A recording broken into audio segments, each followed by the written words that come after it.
today. From TIAA Bank Field in Jacksonville, Florida, this is the NFL on EA Sports.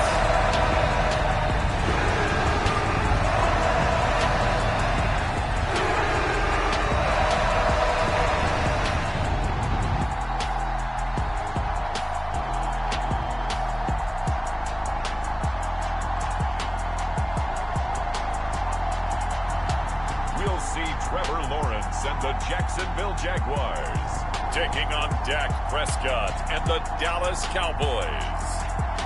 We are 15 miles due west of the Atlantic, nestled in downtown Jacksonville at TIAA Bank Field. Straight ahead, we've got a good one on tap here between the Dallas Cowboys and the Jacksonville Jaguars.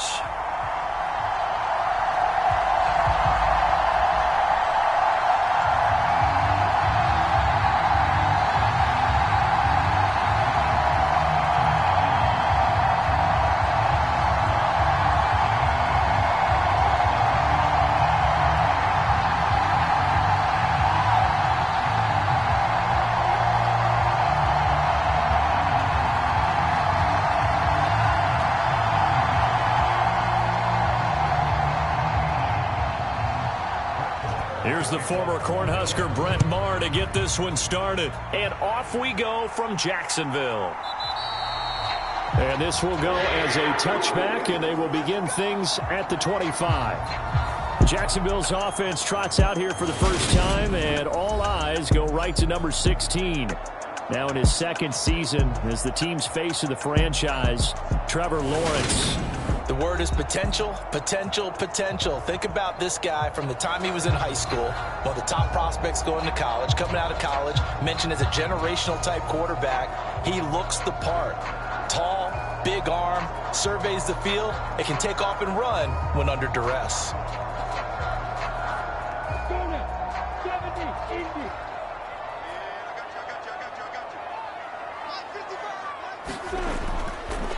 Here's a second-year man from Clemson, Travis Etienne.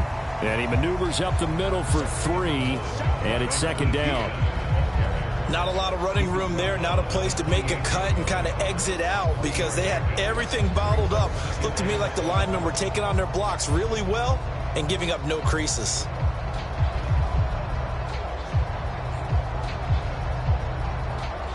Here's 2nd and 7 now from the 28.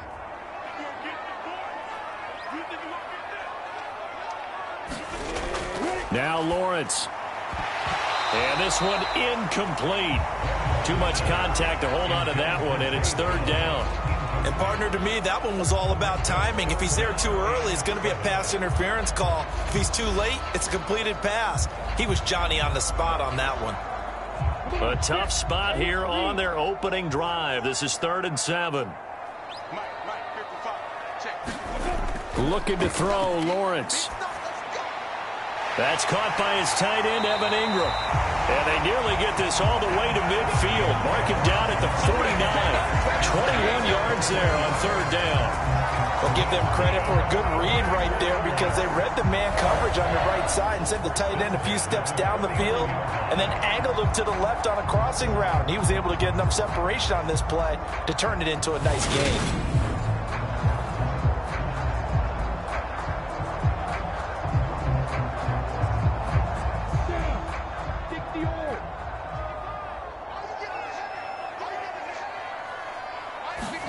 They go play action now. Lawrence. This one complete to Christian Kirk. And he'll go down, but not before getting this inside the 30. 2 chunk plays in a row. The last one was over 20 yards, and so is this one. Well, that certainly has to feel good. It's not all the time that the play caller should get all the credit. Sometimes I think in the huddle, the quarterback just says, hey, who's going to make a play for me? I just need something right here. And the end result there, nice first down. Drive keeps moving.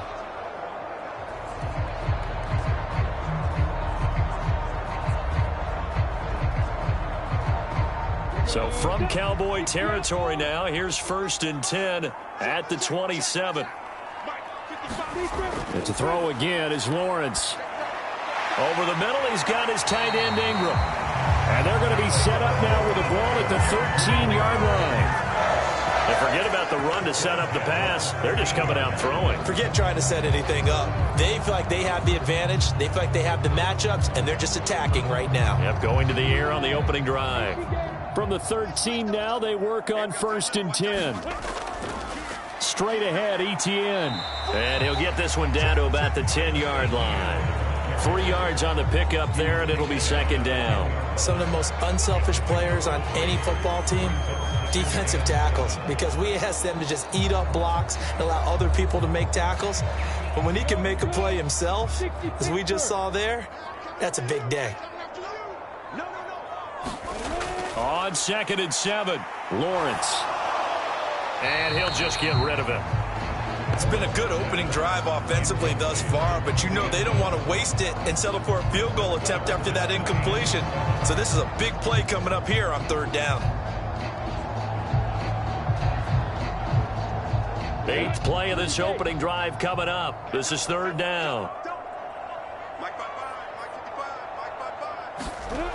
Now Lawrence. Escaping the pressure right. And he's caught on the sideline, but he's not going to have a 1st down. They say he was out of bounds. So a big call there that brings up 4th. Sometimes the game is pretty simple. Put a few extra defensive backs on the field, give them nowhere to throw the football, force the incompletion, and get off the field on 3rd down.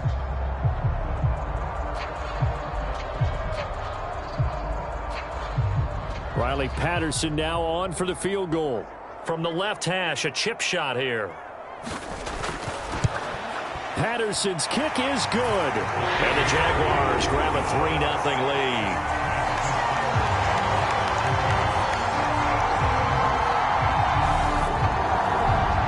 Well, after marching down the field, only getting 3 there, it kind of feels like a win for the defense. And it does. They'll go to the sideline feeling a lot better that they didn't give up a touchdown after the march against them. But if I were the offense, I wouldn't hang my head over that one. That's a good drive, and 3 points were put on the board.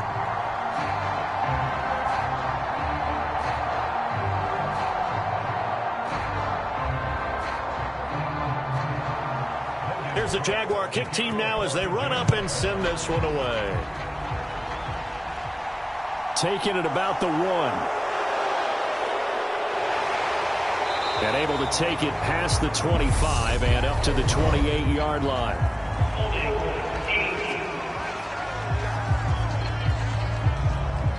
That didn't take long to see our first penalty of the game, did it? We always talk about everyone wanting to get into the game in a hurry. The officials did as well.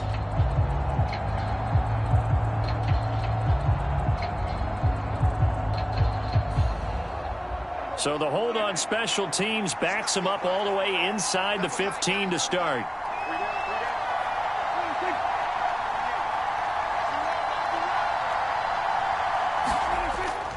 Up the middle, here's Elliott. And he'll take this ahead for about 4. 2nd down coming up. Well, at the end of all that hitting and hollering, it was a 4-yard run, so the offense is going to go back to huddle and feel pretty good about themselves. Defensively, you have to feel okay because you didn't let it turn into a bigger run, but the goal, shut it down for 2 yards or less. That's when you start to feel good about yourselves. Elliott going to get it again on 2nd down. Zeke with a shake and bake. And he's going to get this one across the 30-yard line. It's a gain of 16 and the Dallas 1st down. The running game fully in sync, 1-11 on that play. And sometimes it comes from the offensive coordinator, understanding what he thinks the defense is going to do and dialing up the perfect play. Sometimes the quarterback, though, can look at the defense, realize he needs to change it to a run, and that gets it done in a big way as well. So after a good run by Zeke, another 1st and 10. Throwing, Prescott. Over the middle, hauled in by Lamb. On the move past the 40. Still going. Touchdown. CeeDee Lamb. 67 yards. And the Cowboys are able to answer the early 3 points and take a 1st quarter lead. Well, Charles, here in their opening series, they said they had certain plays scripted for certain players. That looked like a well-designed play to get one of their top targets involved. Yeah, let's face it, Brandon. A player of his talent is a problem for any opponent to defend, and we saw it right there. They tried to deny an open lane to him. He still outplayed the coverage and scored the early touchdown. Good luck trying to figure out how to defend him as this game moves on. Extra point by Marr, up and good. And that makes it a 7-3 lead. So they only needed 3 plays on that drive. And it's finished off by the touchdown from CeeDee Lamb.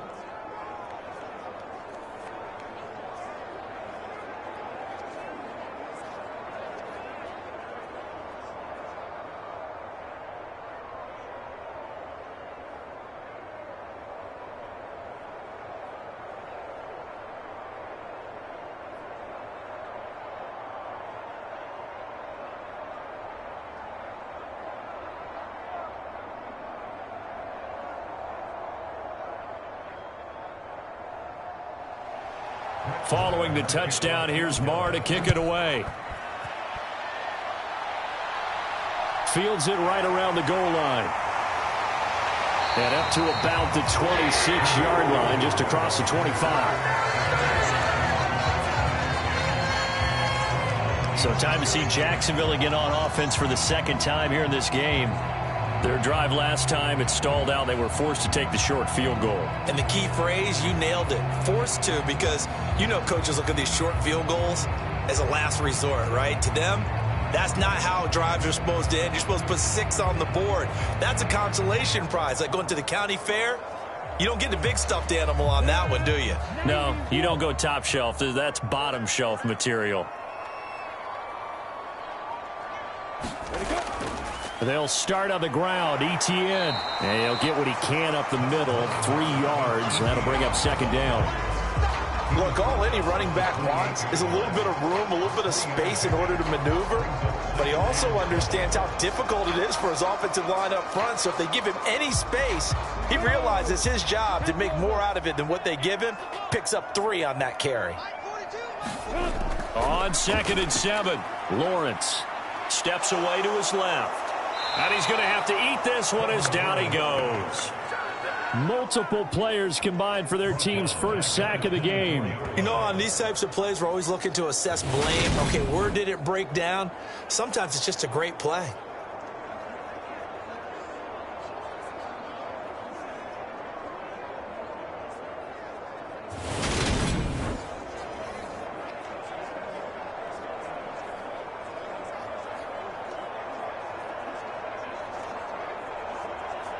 So now after the sack of Lawrence, the Jags looking at a 3rd and long. Here's Lawrence.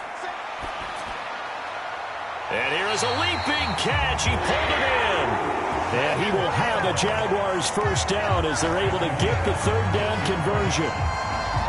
That's a play that will likely be forgotten when you talk about big moments in this game.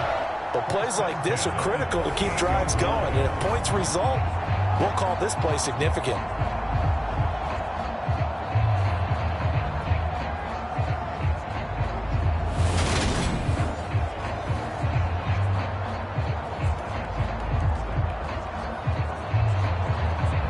So here's a 1st and 10 at the 38. Etienne up the middle. And he'll manage to pick up about 4. It's 2nd down. It's a pickup of 4, and it'll bring up 2nd down.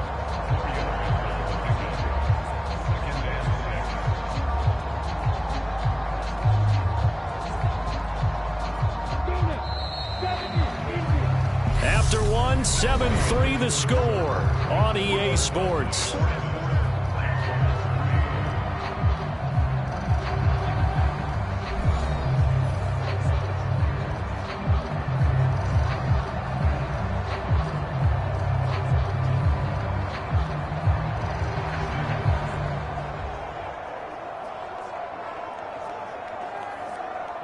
Second down at 6 now from the 42. Etienne once more. And 3 yards there takes him to the 45. I do know from experience that when you slow down someone's running game, you're now doing the dictating on defense. And guess what? Now you're getting ready to tee off on their quarterback because they have to throw it all the time. But you still have to be alert for the draws and other plays of that nature to make sure you don't get hurt. The Jaguars on third down. They've been okay, 2 for 3 thus far. This time it's 3rd and 3. Lawrence. Yeah, this pass broken up. Excellent coverage there on 3rd down, as that was not an easy one to hold on to. From a defensive perspective, they had exactly what you want anytime they want to throw the football. There was pressure on the quarterback. They were getting after him, and they tightened down on the receivers and forced the incompletion.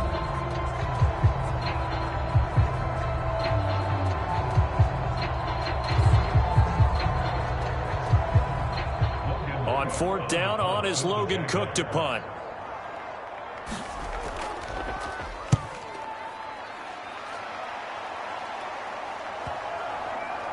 Oh, and what a play on special teams here. This is going to be down inside the 5, all the way down at the 2-yard line.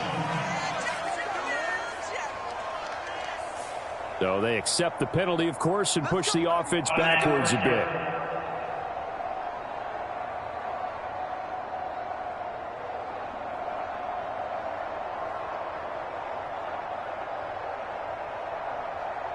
So the special teams penalty cost some yardage there as they come out on 1st and 10.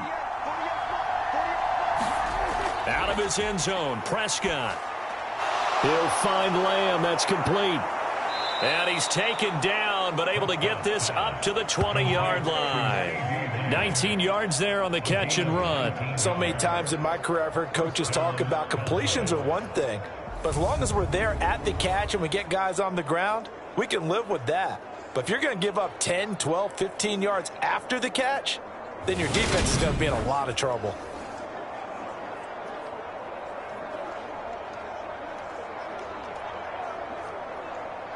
So the previous play, a big help, as now they'll have it 1st and 10 up at the 20. A handoff left, Elliott. And he'll be marked down at the 26 with a gain of 7. Well, no matter how they phrase it, staying on schedule, staying ahead of the sticks, whatever you want to call it, 7 yards on 1st down, that fits the bill.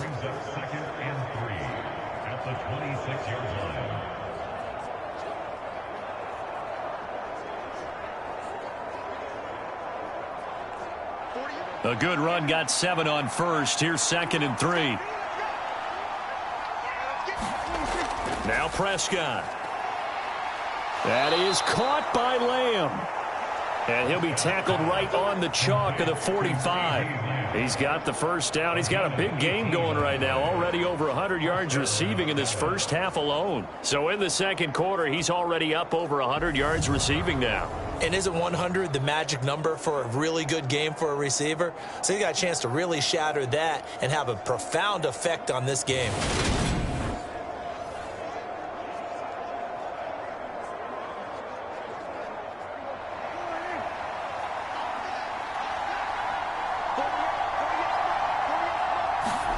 Prescott on 1st down. And that is incomplete. Oh, the coverage a little too good there, and it's 2nd down. Normally being a big-bodied receiver plays to their advantage downfield. Go up and make the catch, take the hit, and pick up yardage. But in this case, the hit was timed really well and popped it free from his grasp. So now 2nd and 10 after the incompletion on 1st down. Prescott from the gun. Looking left side, and he's got a man. That's Elliott.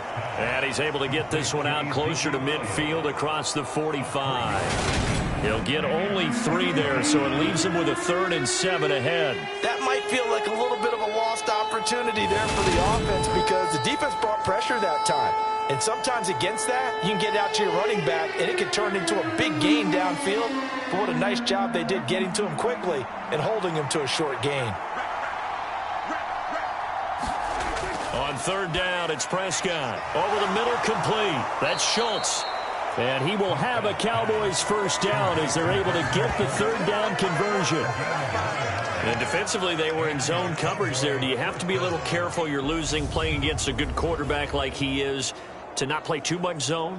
Yeah, you have to be careful about how much time you're giving up. I think it's a good point you just brought up. So maybe if you still want to play zone, you go to a zone blitz scheme.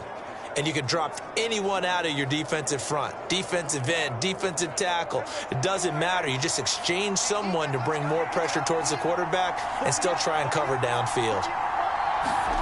To the air again, Prescott. Flushed out right. And he'll protect himself at the end here as he winds up getting pretty decent yardage. He'll wind up getting 9 after tucking it and running, so it'll leave him with 2nd and a yard. Certainly not the way they drew it up in the playbook, but that's why they love this guy back there. He sees things breaking down, and he's more than capable of finding an escape route and still getting a decent gain. A give to Elliott running left. And he's going to get it down to the 33-yard line here. 2 yards, good enough for a first. 2nd and 1 and people want to run the football. This is where every back in the league is supposed to do exactly what we just saw there. Pick up the first down. 2 minutes to play in this first half. 7-3 our score.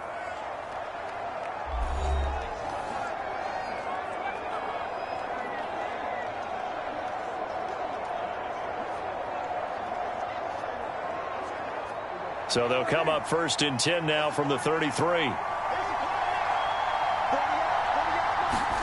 Out of the gun. Here's Prescott. Got his man complete over the middle. It's Lamb. And they're going to move it down to inside the 25. Great change up there on the route and got that inside release, made it a successful pitch and catch. Well, the first thing you want to do is have him thinking that you're going outside, make a move in that direction. Then you really don't run the route against the whole body of the defender. You run against a half of him, and the inside half, and he took it right across his face, got inside, and won that route in a big way. And he'll be brought down at about the 23-yard line. Another catch for him there on this drive, Brandon, and it looks like they're going to utilize him out of the backfield any way they can. And that time they pick up a first down. So now on defense, do you assign a man to him and try and cover him before he gets going?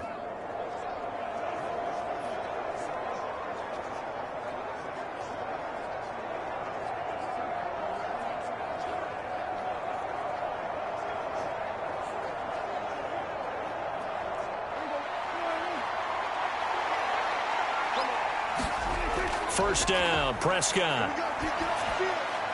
Oh, he's got a man wide open, complete. Now the Cowboys going to burn the first of their timeouts as they'll stop it with just over a minute to go before halftime.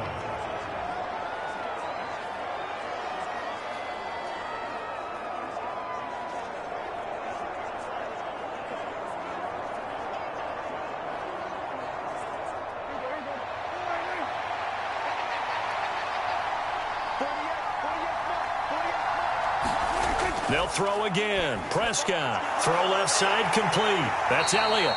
They'll get this halfway home from the 8 to the 4 on a gain of 4. Now another timeout called for by the offense as the stoppage will come with a little under a minute to go in this first half.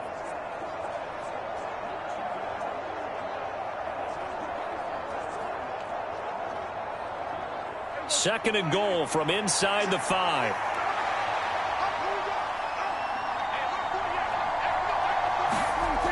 Prescott eluding the pressure right. And he is into the end zone for a Cowboy touchdown. Dak Prescott taking it in from 4 yards out. And the Cowboys go nearly the length of the field and finish it off with 6 points. And that's certainly an important score right there because they gave themselves a 2-score cushion heading towards halftime. Now you got to force the other team out of their comfort zone, and it changes the way you approach the second half as well. How you want to do things on offense, and your defense feels much better too, having that lead. Marr on for the extra point.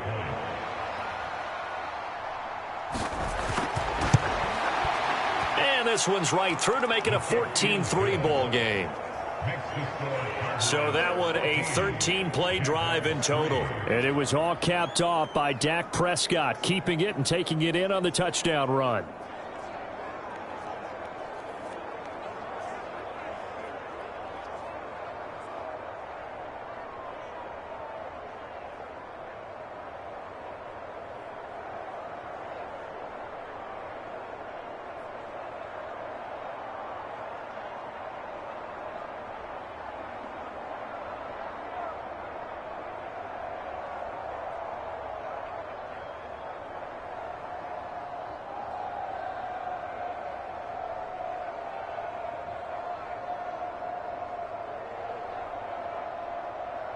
Following the touchdown, here's Marr to kick it away.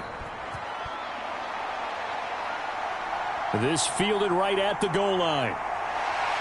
And makes it across the 20 as his guys will set up shop at the 23-yard line. The Jags going to go on offense now late in this first half. And with him down 2 scores, you wonder if they might try and put something together, even if it's just to get into field goal range.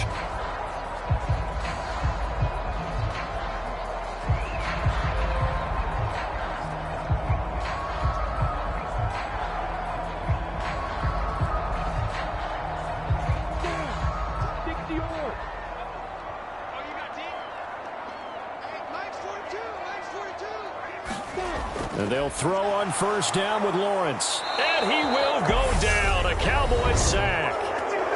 The Jaguars going to go ahead and use their first timeout as they'll stop it with just over 40 seconds to go in the first half.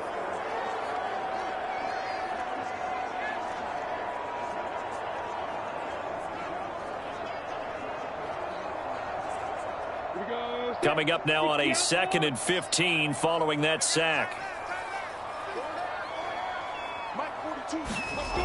From the shotgun, Lawrence.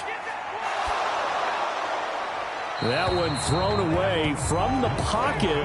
The officials kind of looking at each other, but they'll say there was a receiver in the area, so no penalty, just an incomplete pass. And this drive is almost over before it began thanks to a great defensive effort. Sack on first down, followed by an incompletion. One more good rep, and they get off the field. On third down, here's Etienne. And they'll bring him down at the 27-yard line. The Cowboys signal for their 3rd and final timeout as the clock will stop with 33 seconds to go in the first half.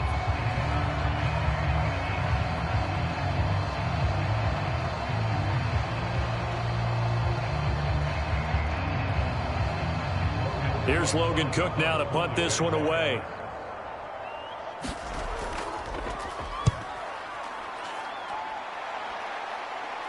And the fair catch is made at about the 27-yard line. A 40-yard punt, no return. And the Cowboys will take over the football with a 1st and 10.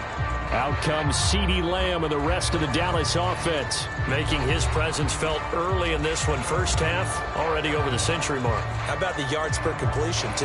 That's a pretty darn good number there. Number of catches, but he's shredding defenses, getting big yardage with each and every one of them.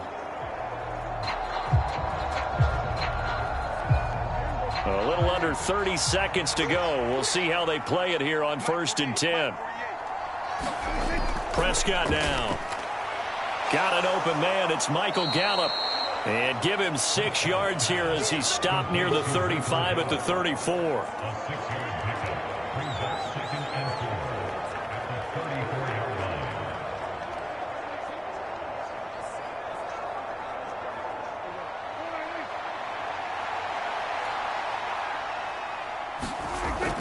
And this time they'll just keep this on the ground. And to the 42-yard line here and brought down there. So we have reached halftime here with the visiting Cowboys out on top. As we now go downstate to Orlando and check in with Jonathan Coachman with our EA Sports Halftime Report. Okay, Brandon, thanks very much. Back to you guys in a bit. But first, we welcome everyone to our EA Sports Halftime Report. This one has been a hard-hitting affair to this point, and you got to expect we'll see more of the same in the second half. And to bring the action your way, let's get it right back out to Brandon Gaudin.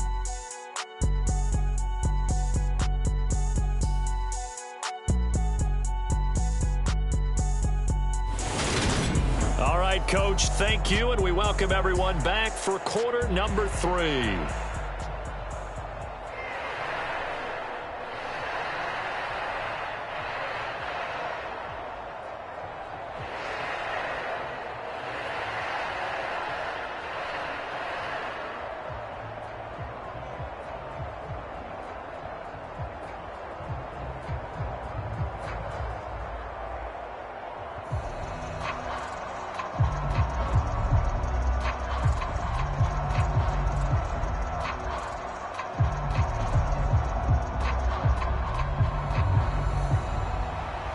The Cowboys will get the football first here, and they have the lead as well as we are underway in quarter 3. And no fireworks to start the half. This will be a touchback. Out come the Cowboys now as they'll go on offense first here in this third quarter. And Charles, they've got the lead. Put your coaching hat on here now. What's the game plan for the second half?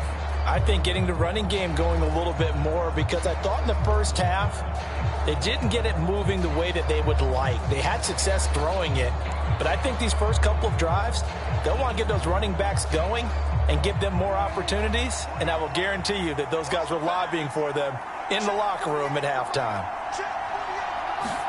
A first down throw for Prescott.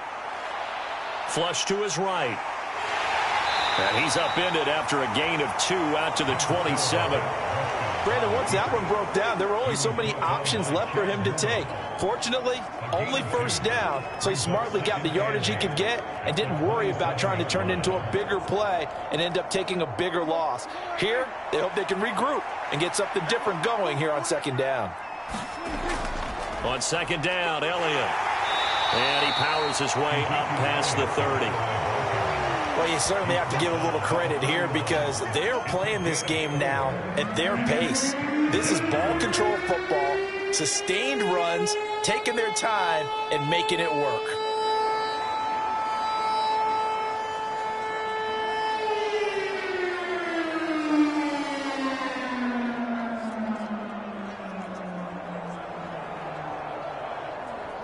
And the Jags have 5 in the secondary here on third down. Prescott to throw it. And he's able to hook up with Michael Gallup. And able to get this one across the 45 before he's brought down. Just his second catch of the game so far. This one moves the chains. And now we get into the psychology of the whole thing, because a lot of teams with a 2-score lead in the third quarter, they almost become defensive with their offense, just playing not to lose. I think with this team, you got to figure at this point, this is a great spot for them to go into attack mode, really try and put the hammer down and finish this one off.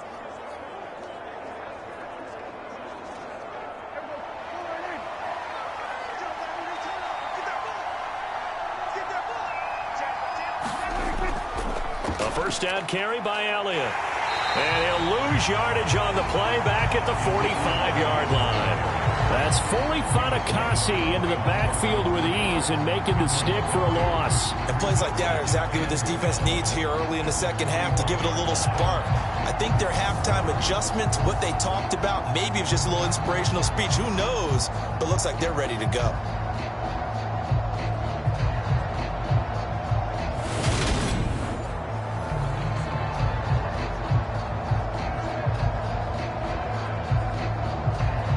Now they contend with a 2nd and 12 after the loss. Now Prescott. Able to hit his target, Lamb. And they're going to get this to about the 44-yard line. Barney sold the go route really well. Thought he was going deep, then curled it back inside for a nice completion. DBs love when they pump the brakes, don't they? Yeah, that's really a whole lot of fun. It's almost like you said, listen, if you're going to sell the go, just go. Well, let's see who's faster. Heavy set out there on 3rd and 1.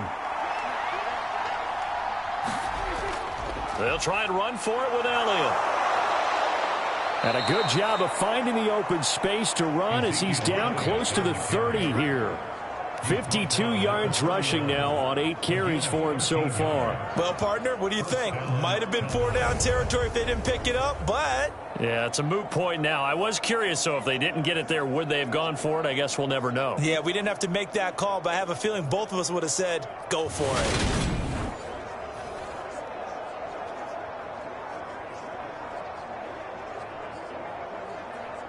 Line of scrimmage, the 31 now on 1st and 10. They keep on the ground with Elliott. And this time they were waiting for him as he'll be knocked down before he can get back to the line of scrimmage. Calling no gain on the play, and it'll be 2nd down. As usual, the hallmark of a good run defense, linebackers making plays near the line of scrimmage. Absolutely nowhere to run there.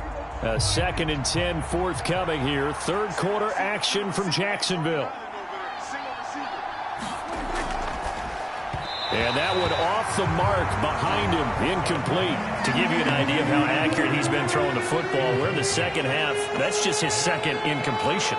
Well, if he's that locked in, that means everyone's locked in, because to me it's like throwing a no-hitter in baseball. The pitcher may get the credit. A lot of people making plays behind him in the field. Here's Prescott. Forced out to his left. And that's Elliott, complete. And he's going to have another first down as the tackle's made at the Jaguars' 14. 17 yards on the pickup there, and the drive will continue. That's another beautiful throw right there. Gets it to his man right in stride. And I think that throw kind of exemplifies what we've seen from this offense throughout this game. They've been in rhythm. They've been sharp. They've been on it. And they pick up another first down there.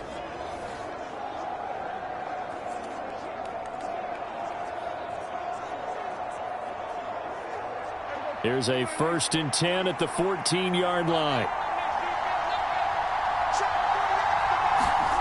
From the red zone now, Prescott. He's going to find Gallup here, complete. They'll give him 4 yards there, and it's 2nd down.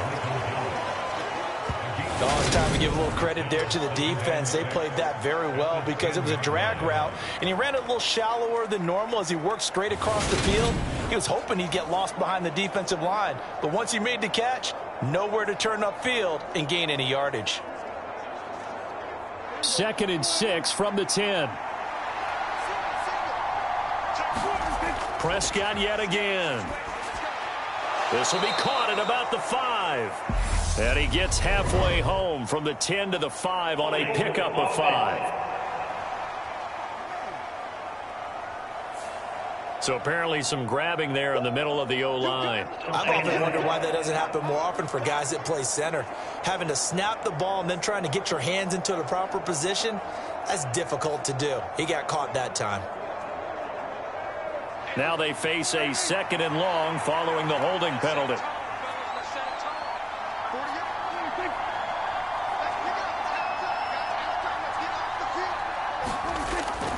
10th carry now for Elliott.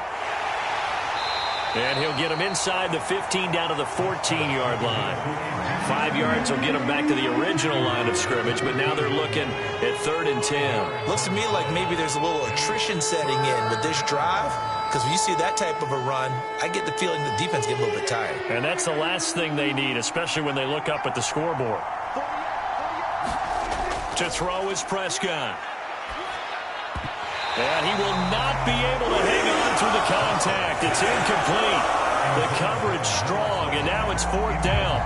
It's easy to see when we review this that the ball needs to come out quicker, because if you don't throw it right on the break, you bring a crowd of people into the equation. And that's why it got knocked away there.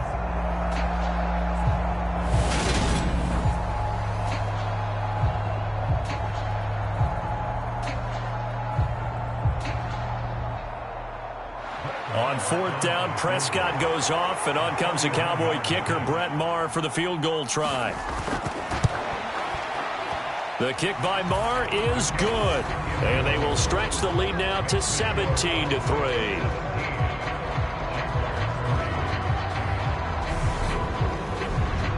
Well, they picked up right where they left off in the first half. First drive after the break, they come away with 3 and increase that lead.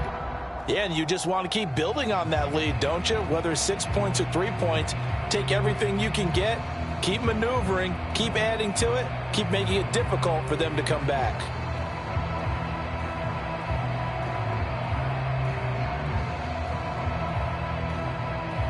After the made field goal, Maher back out there to kick it away. Now Jamal Agnew from his end zone. And they'll get him down right around the 25, actually the 26 officially, so a net gain of 1 there. Here comes the Jags offense now. Time for their first possession of half number 2. And their deficit a little wider now than it was at halftime following the field goal a moment ago. But the goal is still the same, because you know they want to come out, establish a rhythm in the second half, and get going. Make no mistake about it, though. Kicking field goals, not in their game plan. They need to get the ball in the end zone. Lawrence bringing the Jaguars up 1st and 10 at their own 26. Lawrence will throw. Finds his tight end Ingram. And they get him down, but not before he takes it across the 40-yard line. 17 yards is the pickup there for number 17.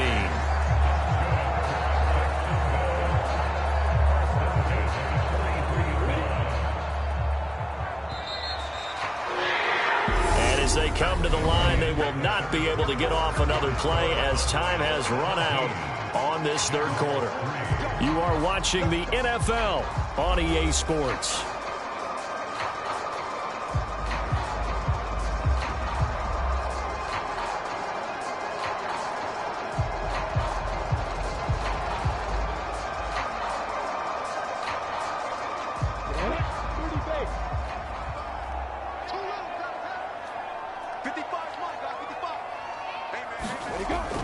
On 1st and 10, it's Etienne. And he's got this one across midfield into Cowboy territory. 8 yards on the pickup, and now they'll have some options on 2nd and short. Good yardage there on 1st down. Exactly what you want. Get yourself set up to keep making 1st downs, keep the clock running. And if they're smart, you're starting to milk the clock. No hurry before you run your 2nd down play. From just shy of midfield, Lawrence. They'll complete this to Ingram as tight end. And they'll get this down to the 42-yard line. That was a route run not just with dexterity, but with intelligence. Found the hole in the zone, made sure the quarterback saw him, and was able to make the sure catch and flip the down marker back to 1.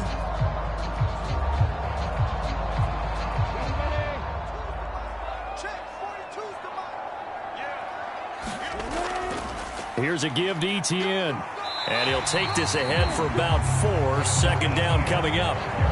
And that was a quality play to start a new set of downs. That was simply an offensive line winning the battle up front and winning it in a big way and giving their guy in the backfield a nice lane to hit.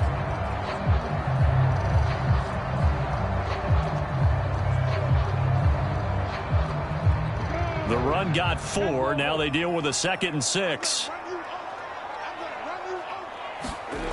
Here's Lawrence to throw. That's going to be caught by Kirk.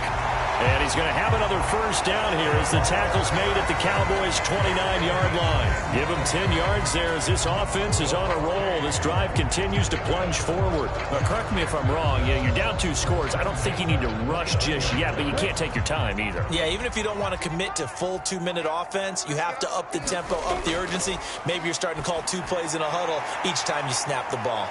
Lawrence going to get this to Etienne. And he's going to get this down near the 25. One thing I think that's safe to say defensively, the tackling's been really good. And because of that, it's been very, very hard for them to move the ball because you're not getting the benefits of run after catch. They're tackling them almost on the spot. That means you have to run extra plays, harder to move it. From the 25, here's 2nd and 6. Now Lawrence to throw. Completes it to Evan Ingram. And he will be brought down at about the 6-yard line. That'll put him at 77 yards receiving for the ball game. It's a 1st down. Good yardage on the completion there. When they look at the scoreboard, they do understand a field goal is not going to do them any good. My guess, they're going to press the ball downfield as far as possible, try and throw it into the end zone and get a score because they know they've got to get that done and get the ball back as quickly as possible. 1st and goal, and they got to be thinking a chance to get right back into this football game. Again, he'll drop to throw. He targets Ingram for another grab. A minimal gain there on the 8th play of the drive. I know sometimes we can get fooled when we watch him make catches, as we just saw him do there, because he really looks like a wide receiver the way he goes about his business. Yeah, 230, 240 range. Yeah, not super huge. Maybe not counted on to be that inline point-of-attack blocker that we used to have in the good old days. But you can flex him out. You can run wide receiver routes with him. You can make him a primary target, and that's how he'll shred a defense. And that is caught. Touchdown, Jacksonville. Evan Ingram, a 5-yard touchdown. And the Jaguars have made it a 1-score game again here in the 4th. I'm I'm not sure win-win is the proper term here, but it certainly felt like it. They got the touchdown they needed, but if I'm on the defensive side of the ball, okay, you got the touchdown, but it sure took you a long time. Yeah, because offensively there, you're probably hoping for a 1 to 5 play drive. That one ate up a little more time than they were hoping. You're exactly right, and if you have that 1 to 5 play drive, you actually build up momentum and even more hope. When they had to slog their way downfield, they got the touchdown, but it's almost like, yeah, you know, doesn't feel right. Exactly. Extra point by Patterson, up and good. And now things get a bit more interesting here in this fourth quarter.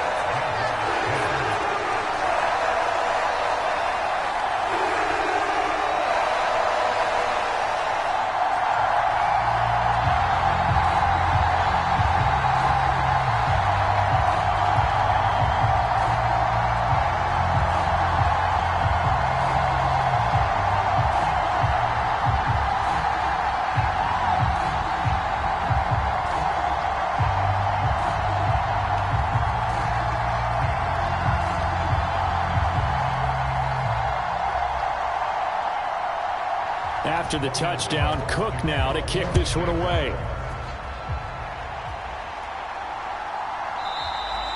And he won't return this one. He'll go down to a knee, and they'll start at the 25. And now Dallas gets set to take the field. After the touchdown we just saw, we have a brand-new ball game. And now look at the situation. You got plenty of time on the clock. Defensively, they have 3 timeouts. So do you run the football here, or do you throw it? I think you have that full conversation with your offensive unit, and you tell them, here's the situation. They've got all of their timeouts, so we are not going to play this conservatively. We've got to attack them. We've got to make them use those, gain the ground that we need in order to put this game away. If you think we're just going to run it 3 times and punt it, you've got another thing coming. Yeah, and then, by the way, also the 2-minute warning in play, so essentially 4 timeouts left. They have to be aggressive here. I see the surprise in your face there, partner. That is a rare incompletion from him. He's been on point this entire game. He has percentage completion-wise way up, not that time. So following the incompletion, here's 2nd and 10 from the 25. Looking to throw. Prescott. That one complete to Elliott. And he'll be out of bounds across the 30-yard line. They get 6. That'll leave them with 3rd and 4. And we see another pitch and catch there to the running back. This position just continues to evolve. They become just as critical to the passing attack as a lot of receivers, tight ends, because their ability to make people miss in the open field can really generate big plays for an offense. Here's Prescott. Open man is Noah Brown. And he will have a Cowboys first down as he'll be marked down a yard or 2 past the marker following a gain of 6. And that pickup of a first down, that's going to leave a mark because they really needed to stop them there, didn't they? Oh, so frustrating. Defensively, you're a play away from getting that football back here down late. Tough. Now they've got to find a way to create a turnover or takeaway. Otherwise, this one will probably get away from them. Not totally home free yet, but it's looking good as they come up 1st and 10. And again, it's Prescott. Over the middle, complete. That's Schultz. And they're going to get this up to midfield. We've got a 1-score game with inside of 2 minutes remaining. So the Cowboys in possession of the football here as we get you reset. They've got a 1st and 10 as they look to try and finish this one off.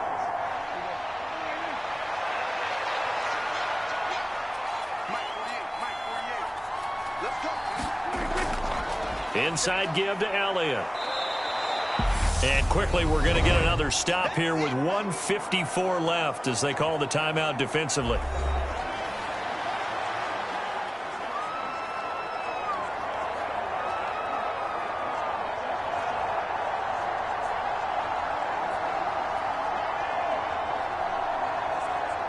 So they come up on 2nd down, and they can get another run like we just saw. Would likely put an end to this thing. Here's the option play now to the left. And he'll get it inside the 40 to the 39. Now the Jags will use the 2nd of their timeouts. And they'll be disappointed to have to burn one there after giving up the 1st down.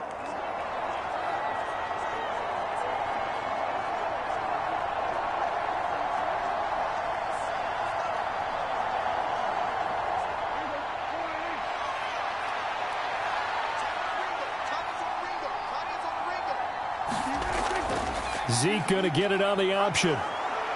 And they'll get him down after a pickup of 8, 2nd and 2. Now the defense will burn their 3rd and final timeout as they'll talk things over prior to this upcoming 2nd down play.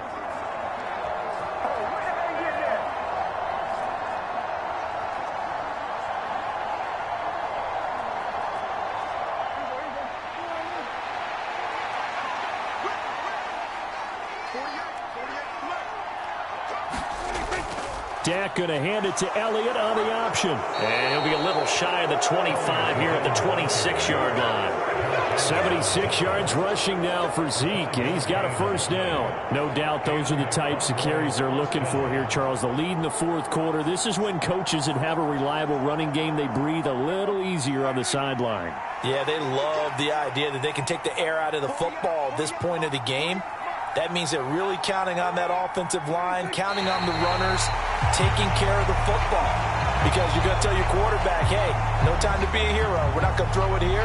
Just eat up that clock. And if you have the ball, they can't score.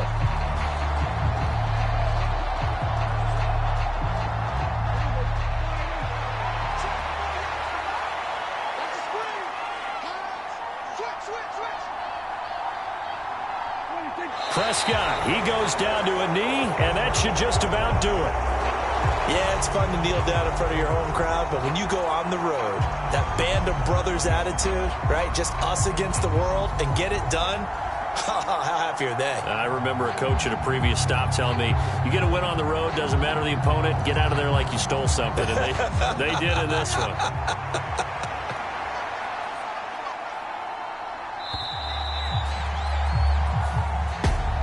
Well, you really can't ask for much more than what we just had here. Not only a close game that went down to the wire, Charles, but a clean one, too. No turnovers in this contest. And I think you're exactly right about that. To me, this is just a pair of offenses trying to find the slightest bit of separation from each other.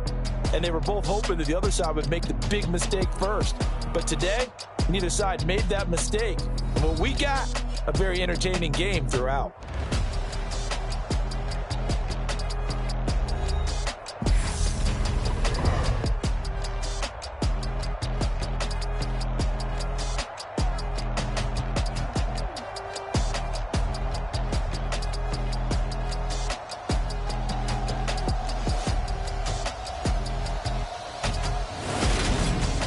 That'll do it for us. For Charles Davis and all our hardworking crew, I'm Brandon Gaudin. You've been watching the NFL on EA Sports. For more, find us on Twitter at EA Madden NFL.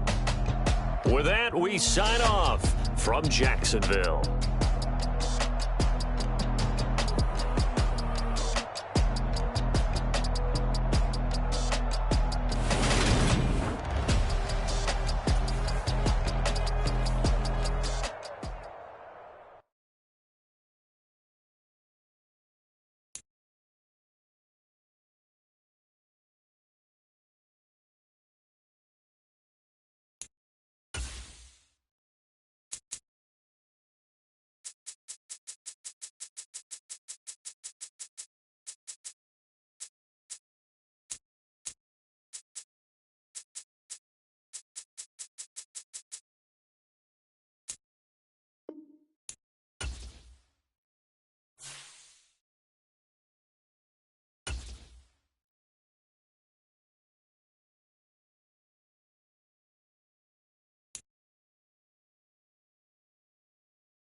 And the New Orleans Saints taking on Desmond Ridder and the Atlanta Falcons.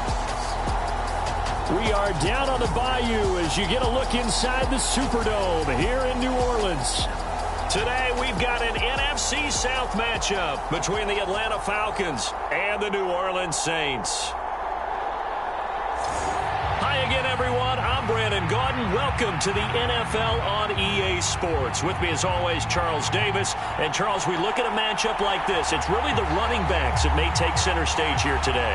And in today's football, they're still valuable, not just as runners, but guys who can catch the ball as well. It's really the number of touches that determines things these days.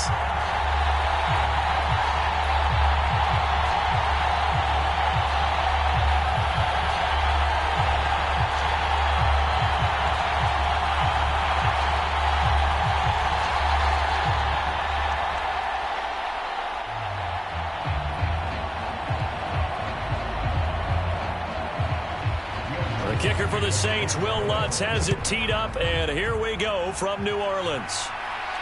This taken in at the goal line. And he'll be tackled just shy of the 25.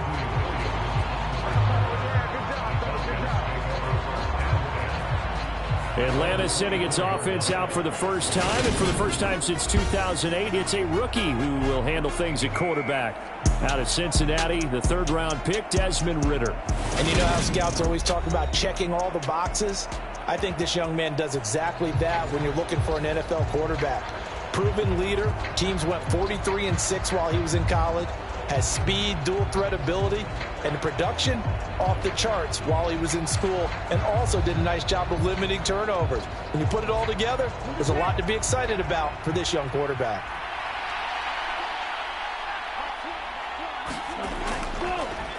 Now Patterson to start the drive. And he's able to plow forward up to about the 29, just shy of the 30. 5 yards on the game's first play, second down. A quick burst there, and he nicely bit off a pretty decent gain. After the pickup of 5, here's 2nd and 5.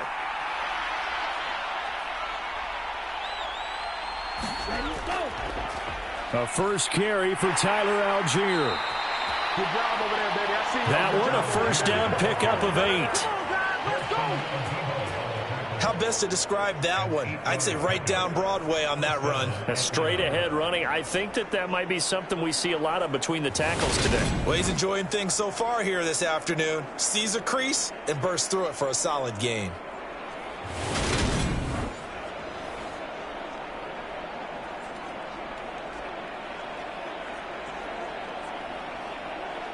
Line of scrimmage, the 37 on 1st and 10. They'll look to throw. Gets this to Ferkser, the tight end. And they'll get this down to around the 47-yard line. You don't always expect tight ends to be big in terms of run after the catch, but after that play, he joins a growing band of players that's putting that stereotype right on its ear.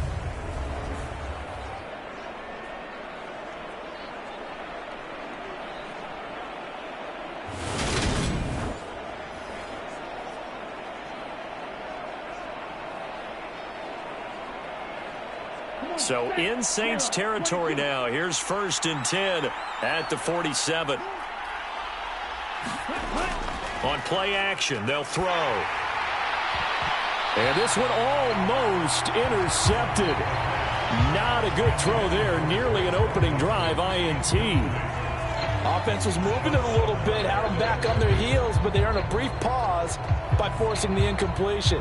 That gives them a quick chance to regroup and try and mount a stand before they're backed up even further. He'll try again with the arm here on 2nd down. And on the left sideline, he caught it, but out of bounds, according to the head linesman. Incomplete, so the ball a little late getting there, and it's 3rd down. Man coverage is certainly a staple of their defense, and it's built for plays like that, forcing that incompletion. Now they face a 3rd and 10 after back-to-back incompletions. They'll stick with the passing game as he looks to throw. And that's incomplete. That is certainly one way to frustrate a quarterback. Run those extra defenders on the field. Dime package, lots of speed, no space to fit in the football.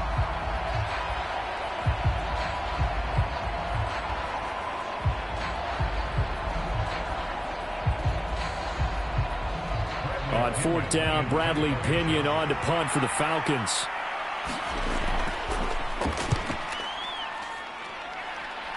And no return here. Where will they spot it? They say just outside the 20-yard line. And here come the Saints for their opening drive. They're led out by a three-time Pro Bowler, owner of over 35,000 passing yards in 11 seasons, the veteran Andy Dalton. I love his football IQ. I love his ability to have people rally around him. And as he likes to remind me all the time when I get ready to call one of his games, I can run it a little bit too.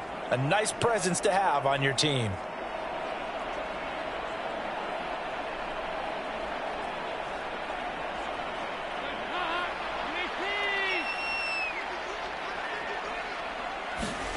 A first down throw coming for Dalton. Throwing over the middle, and it's incomplete.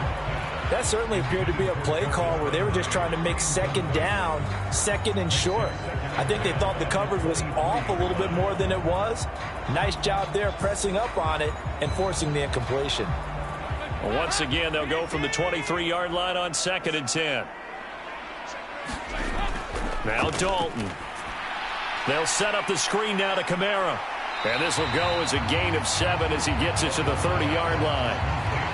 And that doesn't have to gain big yardage to be an impactful play, because if you get those pass rushers second-guessing themselves that they might get hit with a screen, maybe you can wind up slowing them down just a step. And if you do that, that's a win for that play.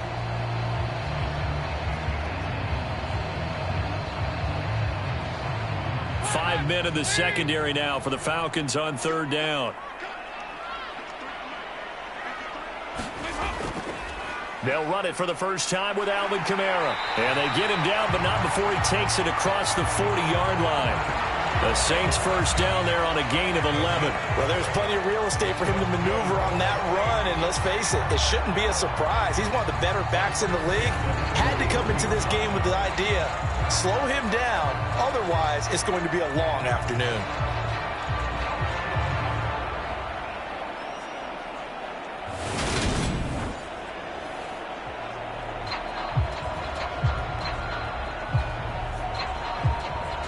So after the run by Kamara, now another 1st and 10. Here's Dalton. Now they set up the screen. That's complete. And they're going to get this up to midfield. And good yardage there on first down, because sometimes all you need to do on the screen is get one key block. That might set your man free, and that was pretty good pursuit to the football defensively, or it could have gone for more. They'll come up now on 2nd and a yard.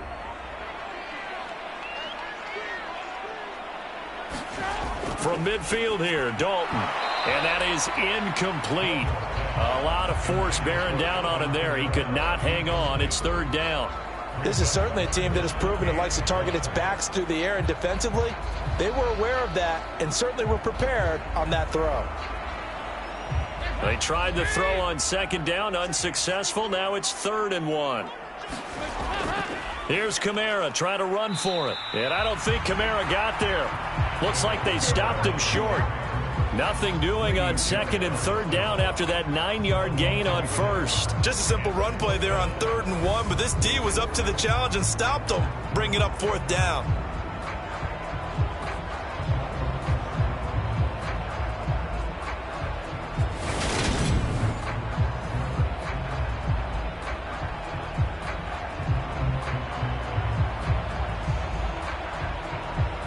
Blake Gillikin on to punt now on 4th down.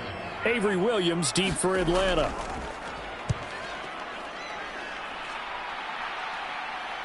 And that is very well done there, as this will be marked out of bounds at the 5-yard line.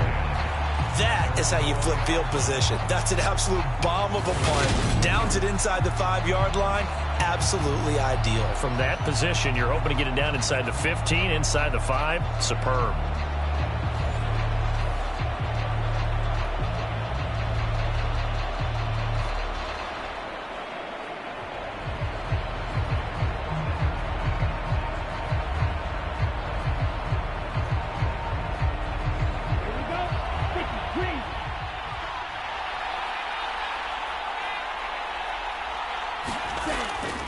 Beginning on the ground with Patterson. And he is going to lose yardage here.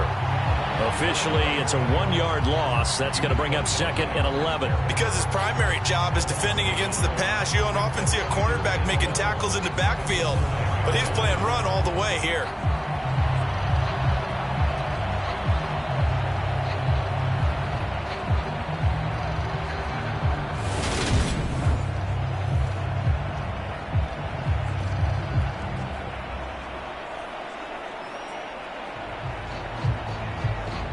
A loss of a yard there to start out. That leads to a 2nd and 11.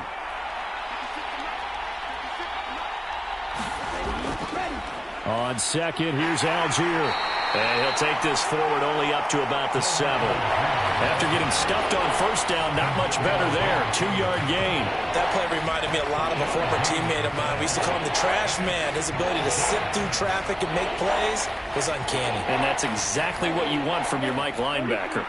They'll come to the line here needing 9 yards to pick up the first.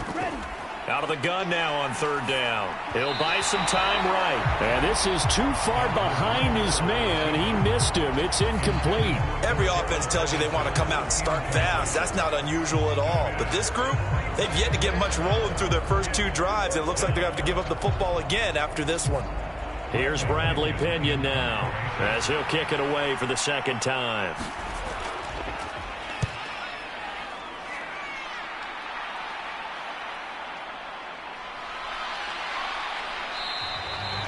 Call that a 45-yard punt, just 2 yards there on the return. And the Saints will take over with a 1st down and 10. New Orleans Saints, they get ready to set up shop for their 2nd drive. The last series for them, a little disappointing, forced to punt.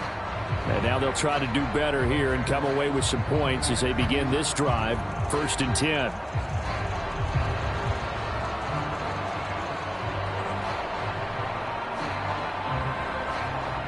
Good starting field position for them here as they come up 1st and 10 at their own 46. Play action now. Dalton. Pressure brought in, and the Falcons get there for the sack.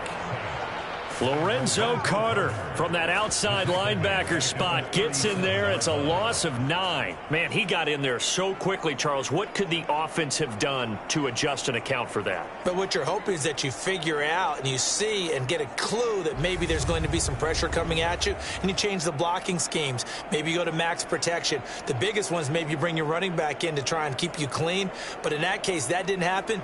0 accountability, and a sack resulted.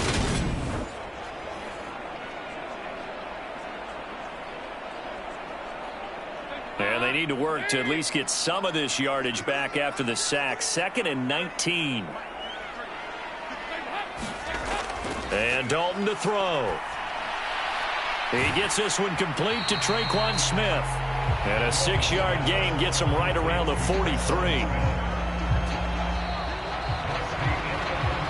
No score after 1 on EA Sports.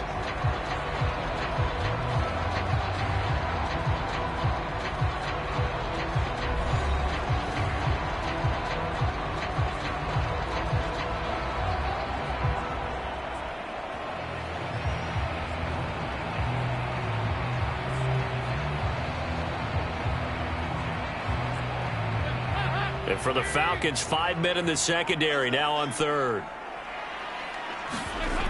Out of the gun, it's Dalton.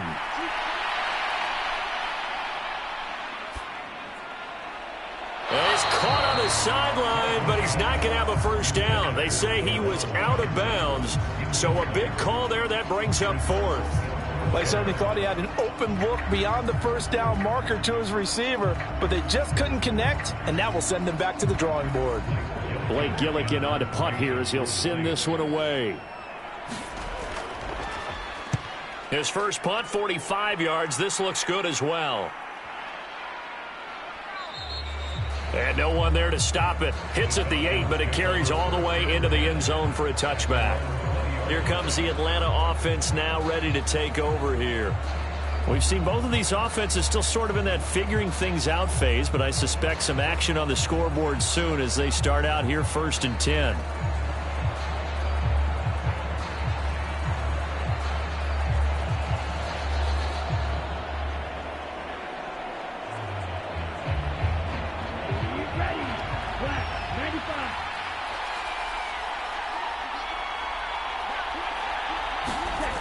They'll try and start this drive in the air.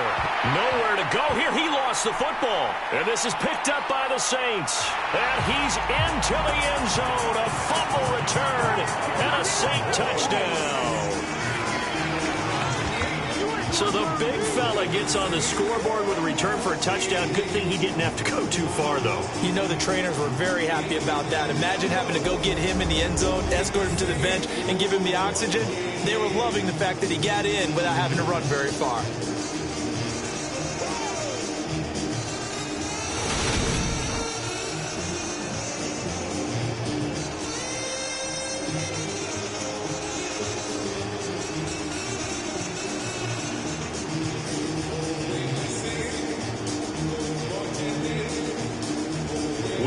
On for the point after.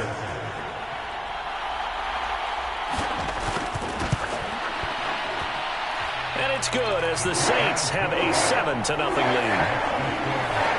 So not only the cough up, but then the pickup on the other side, the scoop, and the score the other way. The fumble return for a touchdown.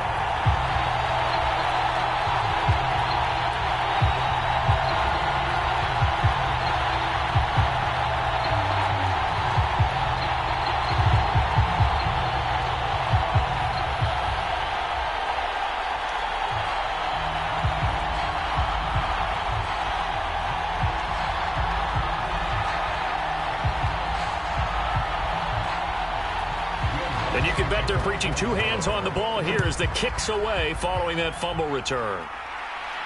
Fielded just outside the goal line. And they will wrangle him down a couple yards shy of the 30.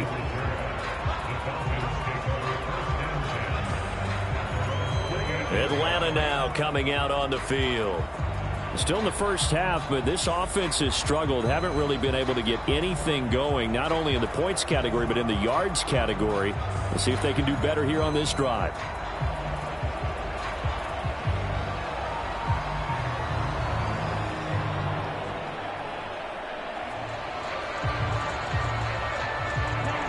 Falcons 1st and 10 here as Ritter gets them ready at their own 28-yard line.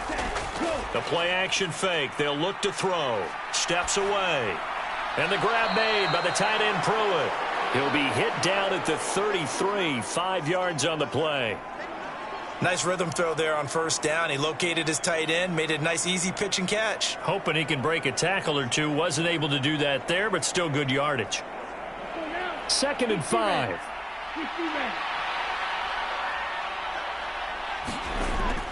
They'll look to throw here. And complete to Drake London. And they'll get it up just short of the 45 at the 44. Ritter and London team up there. First down, Atlanta. A little football 101 there. You just see the receiver try to run down the defender, meaning he goes right at him and really trying to move him a little bit towards the center of the field so he can put his foot in the ground and break to the out, to the sideline, and make a catch. They'll look to throw here on first down. He's going to float this one deep right side. And that is caught at the 10-yard line. It's a big play there for Atlanta. 46 yards. There's the arm strength that we saw in college and during the scouting process. And really, it's not just the arm strength there, but the placement as well. To me, that was an excellent combination of arm talent and accuracy.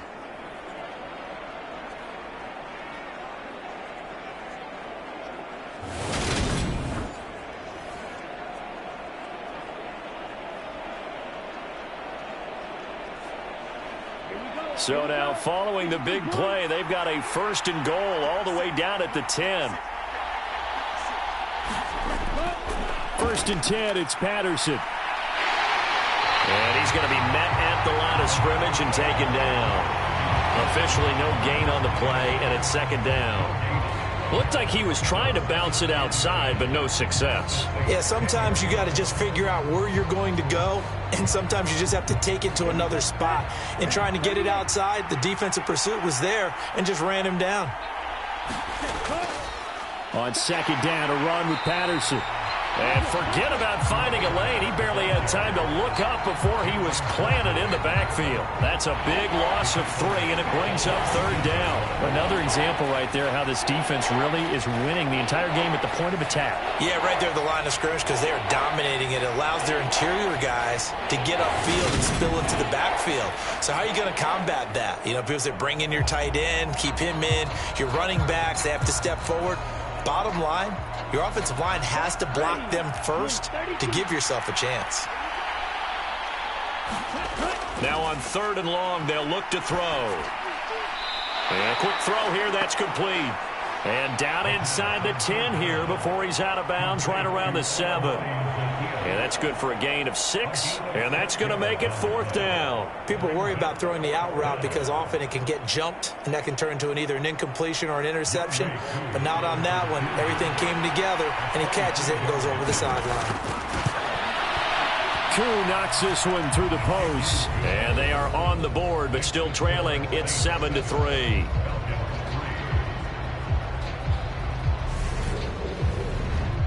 So from an offensive perspective, at least able to get on the board here right in front of the 2-minute warning. Yeah, now it's time to talk about complementary football, isn't it? Because if the defense can force a 3 and out, there could be enough time on the clock that they can get the ball back for their offensive guys and maybe put some more points on the board before the half.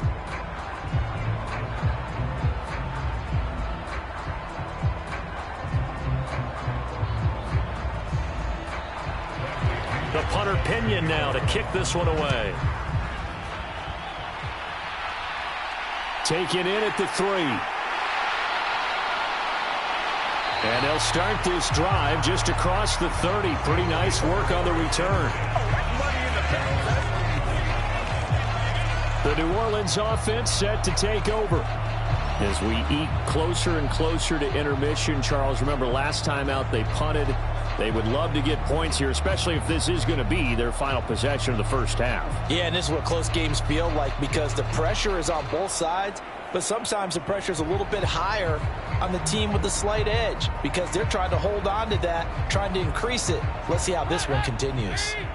Line of scrimmage, the 31 now on 1st and 10.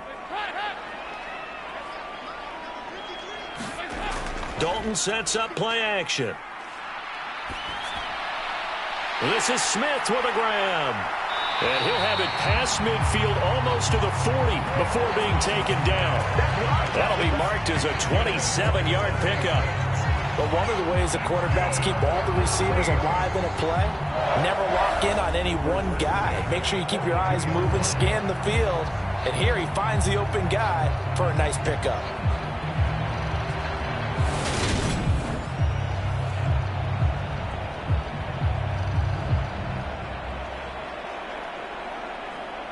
From Falcon territory now, here's 1st and 10 at the 42-yard line. Throwing, Dalton. And it's complete right back in the hands of Smith. And he's got a first down there after a gain of about 12 as the clock will stop right now for the 2-minute warning.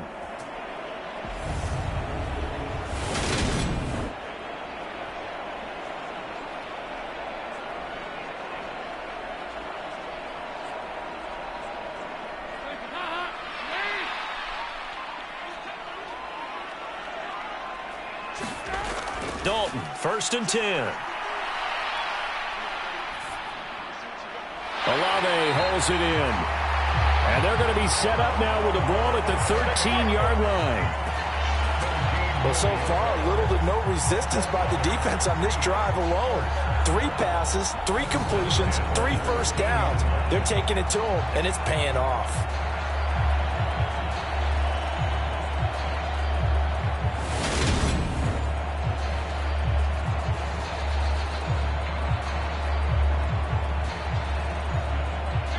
From the 13 now, they work on 1st and 10.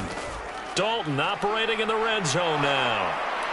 And he'll go down. Brought down at the 20-yard line. Grady Jarrett making his presence felt.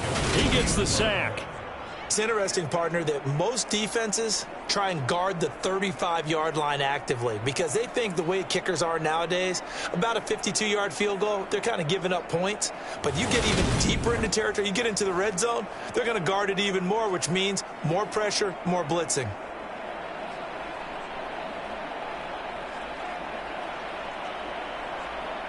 Work to be done here on 2nd and 16 after the sack. From the gun, Dalton looks to throw. The pass caught by Olave. And they're going to be set up now with the ball at the 13-yard line. The Saints going to call the first of their timeouts as they'll stop it with just over a minute to go before halftime. One thing you're hoping for when you run drag routes, you're able to hit a receiver in stride, and he can pick up a lot of yardage after the catch. But in this situation, the defense was effective, able to stop him before he could get a good head of steam going. Right where this set of downs started, they need a full 10 here to pick up the first down and move the chains. Out of the backfield, that's complete to Kamara. And they're going to drop him well shy of the first as he can only make it to the 11.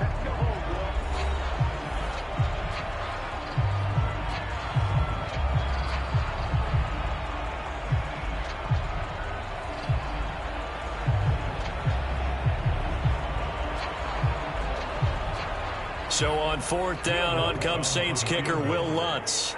From the left hash, should be a fairly easy one here.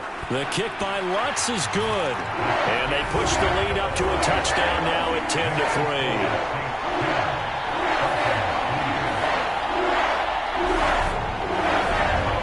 So a nice kick there as they add 3 to the lead. And from what I've seen so far, Brandon, I think they've been the better of the two teams here in the first half. So even though you want the touchdown, I think that's a nice job there to put 3 points on the board.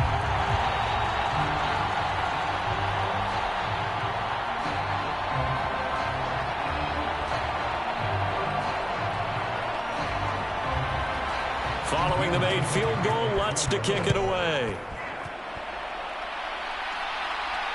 Taken at the goal line. And not much happening on the return as he'll get this to about the 23. But the Falcons now going to go on offense late in this first half. And with them trailing, there is still enough time to try to string a few plays together, maybe get into field goal range.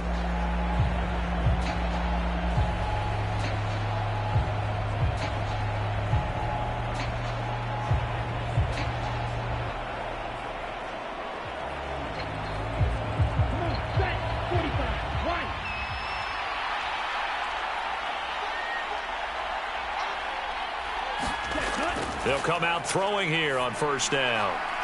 Throwing the out route, incomplete. That's Bird. And he'll be out of bounds across the 30-yard line. And that's good for a pickup of 10 yards. And they'll be left with a 2nd and about a foot. Timing is everything, and they work on this cut all the time. They work on all the timing patterns, and this time it paid off for them. Worked him to the center of the field, cut it to the outside, ball's delivered, gets both feet down for the completion. A good gain on 1st, has him set up with 2nd and just a couple of inches now from the 29. They'll set up to throw. And that'll be incomplete. Took a pretty good shot as he tried to pull that one in.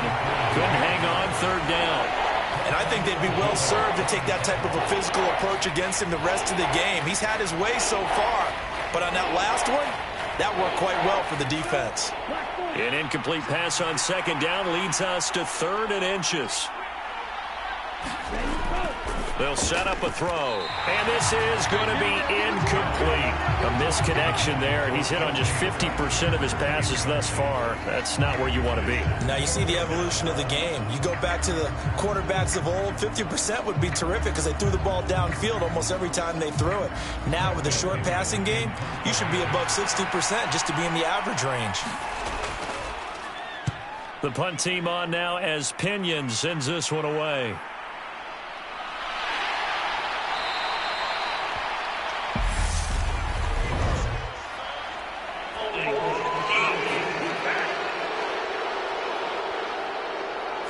So holding there on the return, and that'll back them up to start the next drive. Yeah, it's a pretty easy call right there, partner. I think when the officials look in their manual and see the expression jersey getting pulled, that's a flag coming out every time.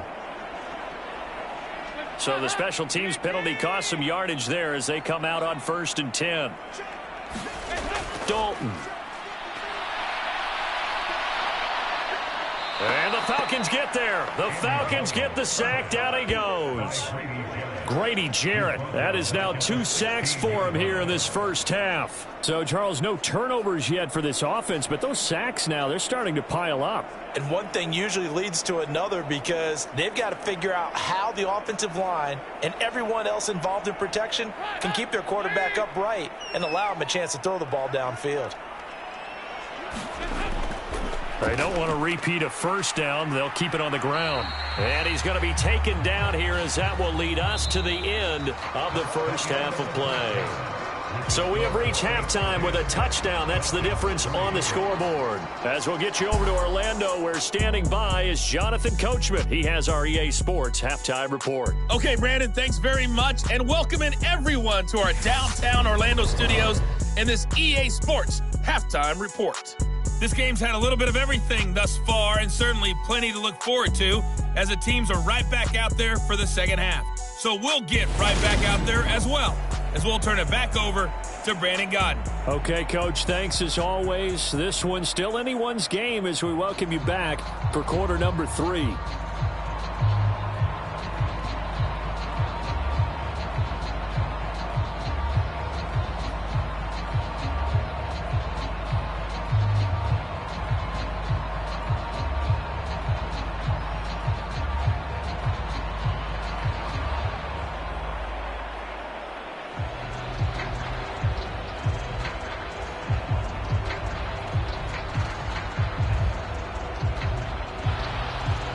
Set now to go for the third quarter. The Saints have the lead and set to receive the kick.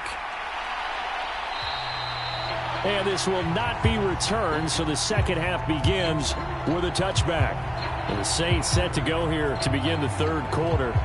And they've got the lead. CD, what do you think the message was at halftime?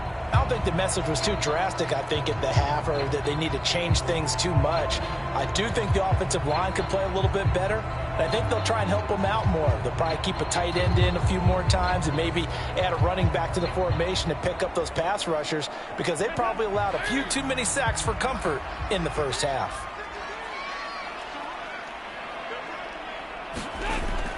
They start the second half with Kamara. And this will be a gain of 5 as he gets it to the 30. In the first half, he was held in check on the ground, but despite that lack of production, they still have the lead. And they've got to feel fortunate about that. If they could actually get production from their lead horse, that would help open up this offense and widen this margin, too.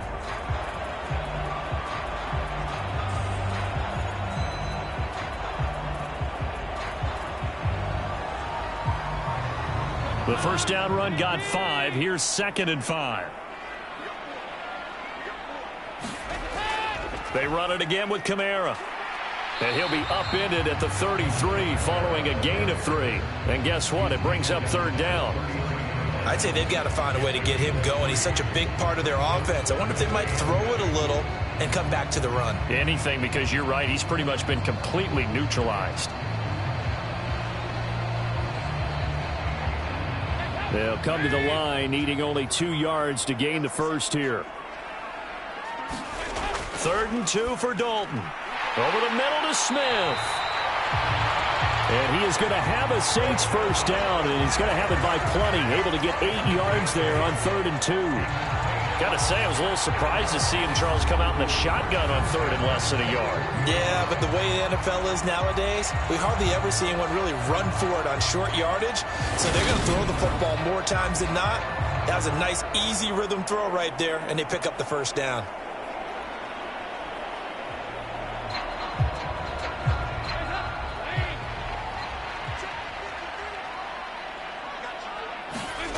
First and 10 for Dalton.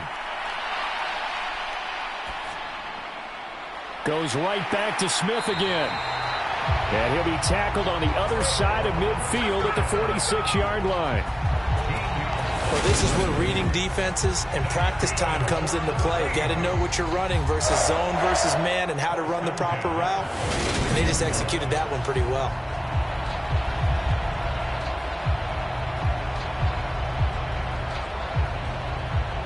From Falcon territory now, here's 1st and 10 at the 46. They'll run out of the gun with Kamara. 5 yards is the tally on 1st down. That brings up 2nd and 5.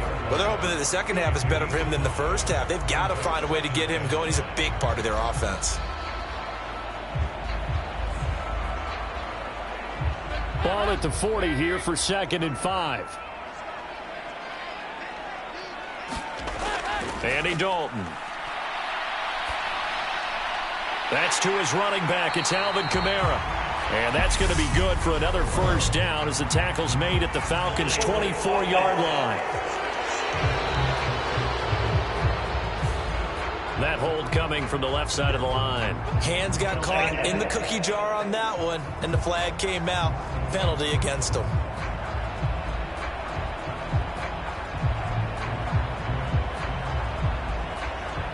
They'll come up now on a 2nd and long after the hold.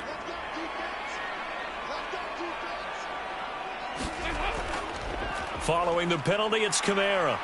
And just 1 yard here from the 49 to the 50. But not much on that run, Charles. No, that's exactly the way to execute a run blitz there. They guessed correctly that they would move the ball on the ground, honed in on it, and stopped them. Mark that down for a win in the defense's column. 7th play of this drive coming up, but a long way to go on 3rd down. From the midfield stripe, they'll look to throw. And the catch made by Johnson. And that's going to be good for another 1st down as the tackle's made at the Falcons' 30. Able to convert on 3rd and 14. A terrific play call. And that's well executed there on 3rd down. And I love the confidence that they had to let their tight end try and find some space in the middle of the field, right in their quarterback's line of vision. And QBs love to make that easy throw, and they hooked up there for a 1st down.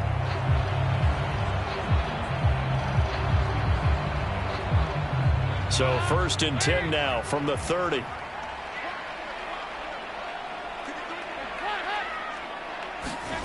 Dalton now to pass. And this one taken in by Olave. And they're going to get this down inside the 15. It's taken a while for this offense to get going. A little creaky at the start, but they're oiled up now. A nice throw there, and they're really putting together a good drive.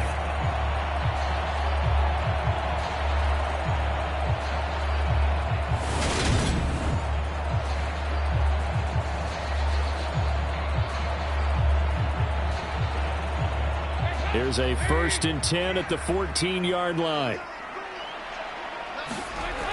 From the red zone now, they'll look to throw. And that one going to be off target and incomplete. Johnson the intended target, and now it's 2nd down. The coverage keyed in on him since that last completion his way. He earned a little more attention on that route, and that made it a lot tougher to get a clean throw his way.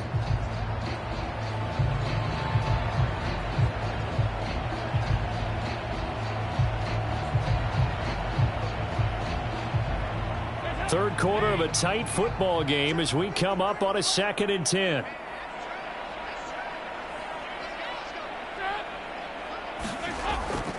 They'll pound it up the middle with Kamara. And he is met quickly in the backfield. Down he goes, folded like a lawn chair.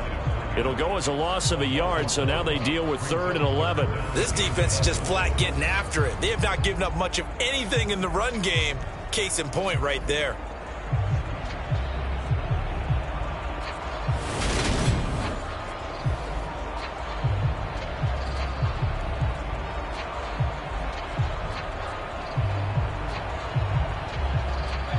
Backed up here. Tough spot, needing 11 yards to pick up the 1st. 3rd down, a shot here for Dalton. And the throw there going to be incomplete. What an excellent defensive stand there in the red zone. Nice tight coverage. They certainly recognized how important it was to bring up 4th down here.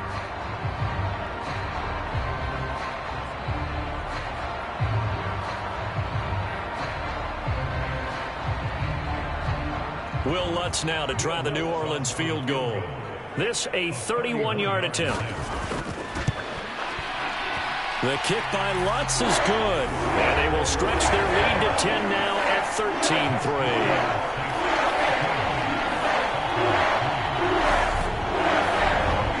So the lead extended. I think at this point you say, hey, defense, take us to the end. Well, if I got some good music to put to that, I could have a good country hit. I like the way you expressed yourself there. I think the offense has done enough so far. But like you said, if your defense is only giving up 3 points, makes it a lot easier to settle for field goals on this side of the ball.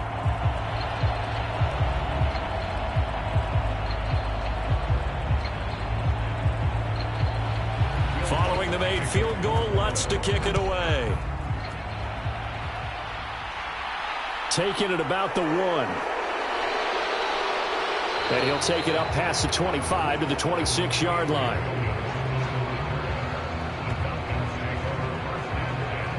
Here comes the Falcons offense. It's their first possession of the second half now. And, Charles, we've seen almost 3 full quarters now, and neither offense can really get it going. Neither has hit the end zone, and neither side seemingly can make that big play. But the game hasn't been devoid of action because these two defenses, they've taken over and they've slugged it out. But I think you're exactly right. We're at that stage of the game now where one of these offenses, if they make a big play, that could be the difference. They'll come out throwing here to start the drive. He's got his tight end over the middle. That's Ferkser. And they get him down, but not before he takes it across the 40-yard line. They may want to go back to that one. First play of the drive, good for 15 and a first down. Certainly no settling into the drive there. They came right out on the first play and attacked the middle of the field for a big gainer and a first down.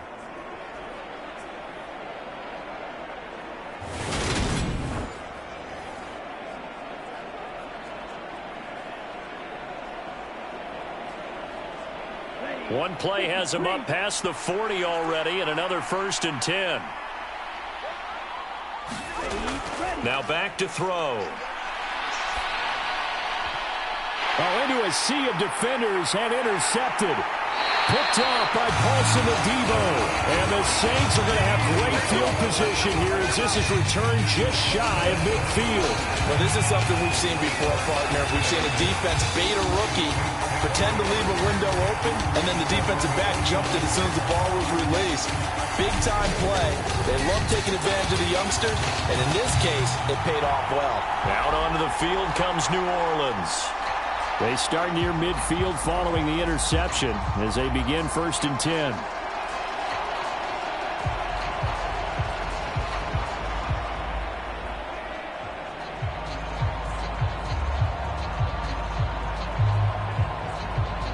A good starting spot for the Saints as they come up 1st and 10, just shy of midfield at the 49.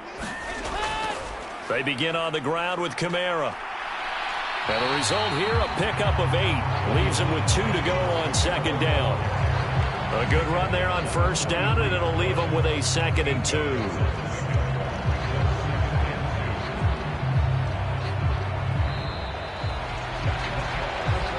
We have played 3 quarters. We'll return with more after this. You're watching the NFL on EA Sports.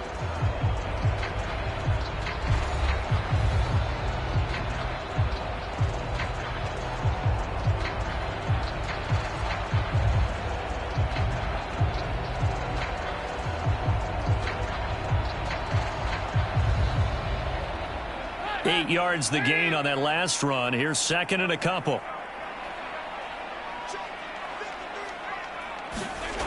Here's Dalton. Over the middle, and it's incomplete. A lot of times it's that first read that you have. Maybe you get it in pre-snap, and he locked in on his target, but he was covered quite well, and that one's incomplete.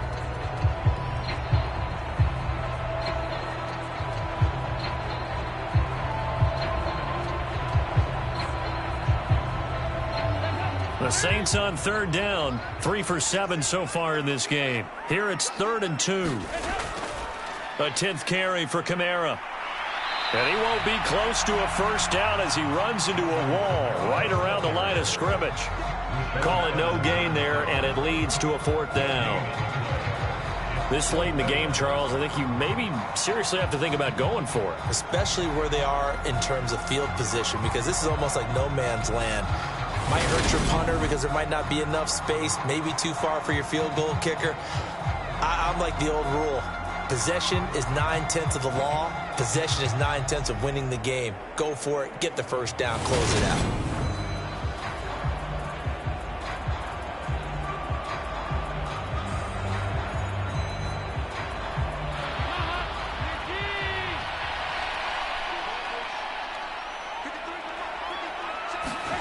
They'll try to pass on 4th down. Dalton. And intercepted. Maybe the turning point they need. Picked by Nick Kwiatkowski. And the Falcons are right back in this football game. Partner, I think this one went awry very simply because he overestimated his arm strength and his ability to fit it anywhere he wants to. A lot of quarterbacks do that and often pay the price. The Falcons ready to take over. The interception was a great starting point, but now they need points pretty quickly, down 2 scores.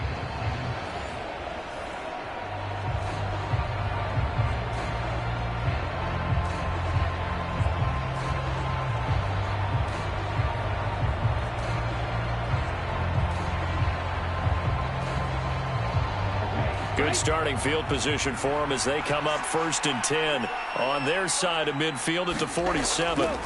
Trying to shake off the interception from the last drive. He'll look to throw. He sets to fire deep.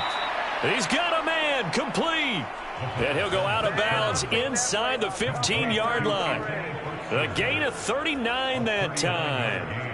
They're still looking for their first touchdown of the game, and for a second, I thought they had it right there. Looking on the sideline, it's finally good to see nods of approval. It's a welcome sign of life that this offense needed.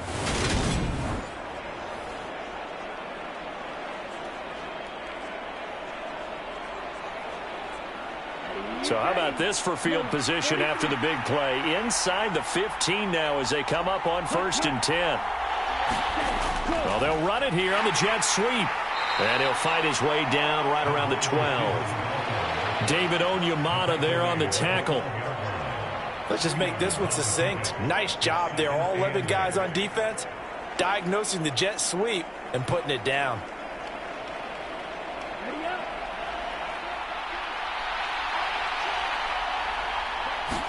Here's 2nd and 8. This will be caught at about the 6. Touchdown, Falcons. Michael Pruitt. A 12-yard touchdown grab. And the Falcons have made it a 1-score game again here in the 4th. Solid response that time by a young quarterback. Last drive, interception. This drive, the touchdown pass. I like how you described it, solid, because you don't get extra kudos for bouncing back if you're going to be a big-time quarterback. You're supposed to do that. But at the same time, when you're a rookie, that's not guaranteed, is it? Sometimes they hang their heads and they go in the tank a little bit. Not in this case. Bounce back, took his team downfield, and threw a touchdown pass.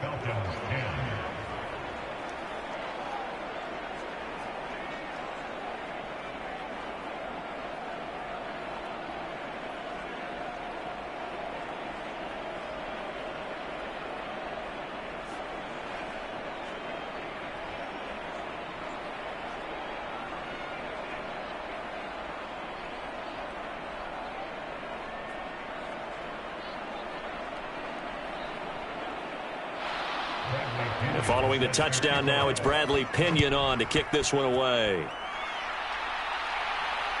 This fielded right at the goal line. And beyond the 20, but not by much. In fact, just a yard pass there to the 21. The New Orleans offense set to take over. I'm curious to see, Charles, about the play calling on this drive. Last time out, the interception that led to a touchdown. Here we are. I mean, very close, 1-score game. Yeah, and if I'm a defender, I'm actually chirping to you on the other side of the ball, saying, hey, we picked off the last one. What you going to do about it now? So when you do throw the football, high percentage, but throw it with confidence. If there's any hesitancy at all, it could end up in enemy's hands again.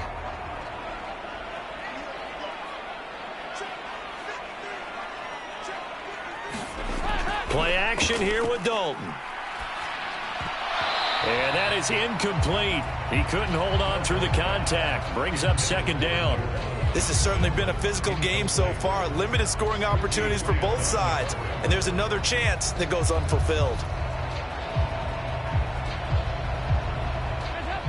So after the incompletion, 2nd and 10 from the 22. Passing, it's Dalton. Johnson's got it complete. They do get a couple, but they'll be left staring at a 3rd and 8 coming up. They gave up the completion there, but this is what zone defenses count on. Catching the ball and not much run after the catch.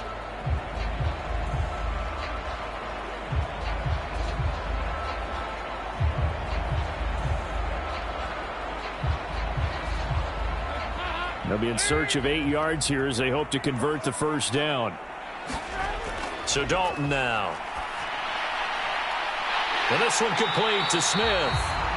And he is going to have a Saints first down as they're able to get the 3rd down conversion. Tell you what, he's been able to put the ball in some tight spots all game long. That throw, no different. Yeah, a lot of people would call it a gutsy type of a throw. I think he looks at it as, I can do it, so it's not that big of a deal to me, and I'm going to keep firing.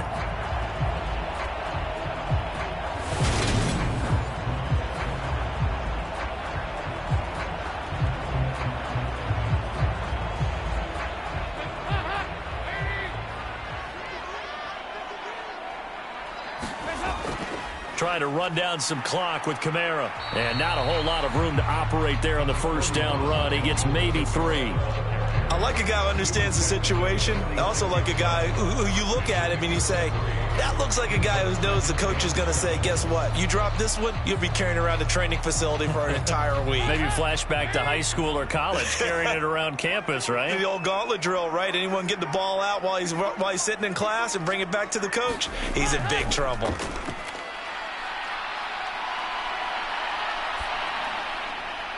Now it's Kamara in the passing game. And he'll be tackled on the other side of midfield at the 46-yard line.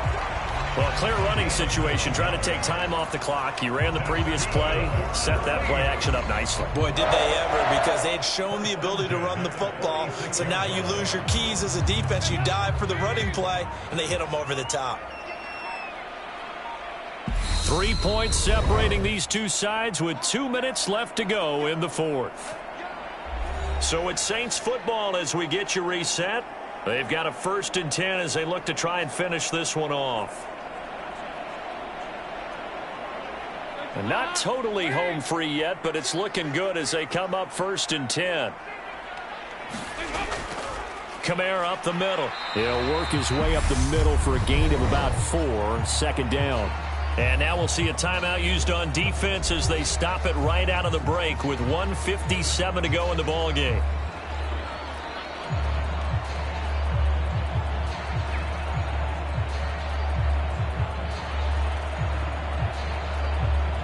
Following the pickup of 4, here's 2nd and 6.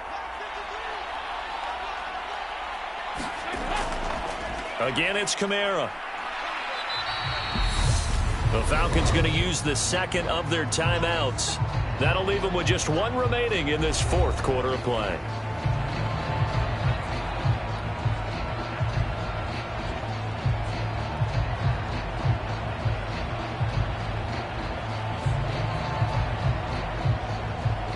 The 8th play of the drive coming up. It's 3rd and 3.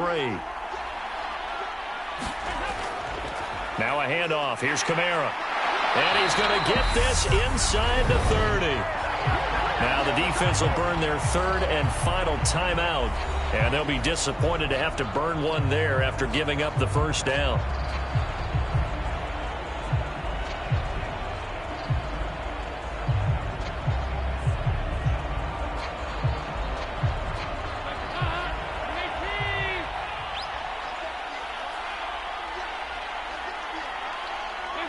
And they'll indeed take a knee.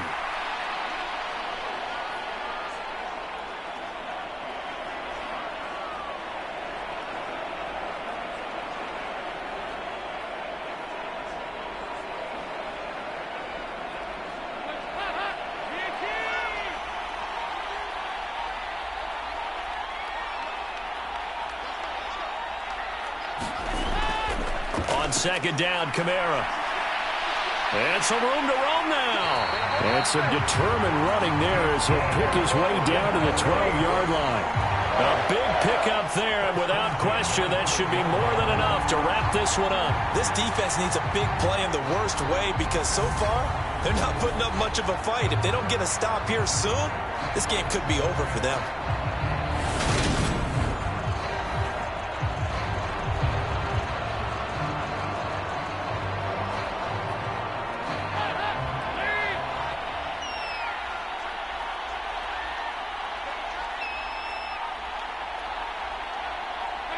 Dalton down to a knee, and that'll be all she wrote. I don't know about you, partner, but watching them take the knee there and finish this one off, I feel like I'm going to be sore tomorrow. This was one bruising affair. Low scoring, but my kind of football. Not a work of art, but maybe in your world, a little bit of a work of art. You like the defensive side. I thought it was pretty. I can't help myself. I thought it was pretty. And it ends in a kneel down as the clock rolls down to zeros.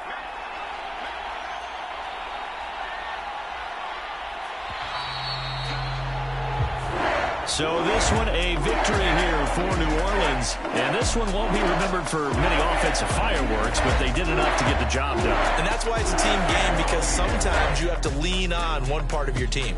And they leaned on their defense. In fact, they probably went over there and asked for some help. Like, guys, we just don't have it in this one. Can you hook us up? And they did in a big way. Said, no problem. Put it on our shoulders. We'll carry you home. And they did exactly that.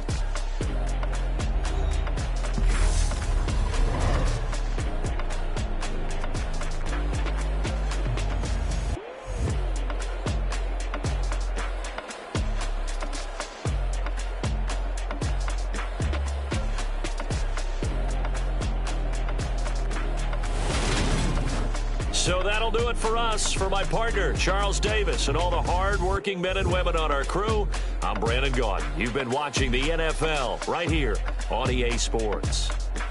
The Saints are winners here as we say so long from New Orleans.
today. From Bank of America Stadium in Charlotte, North Carolina, this is Madden Football on EA Sports.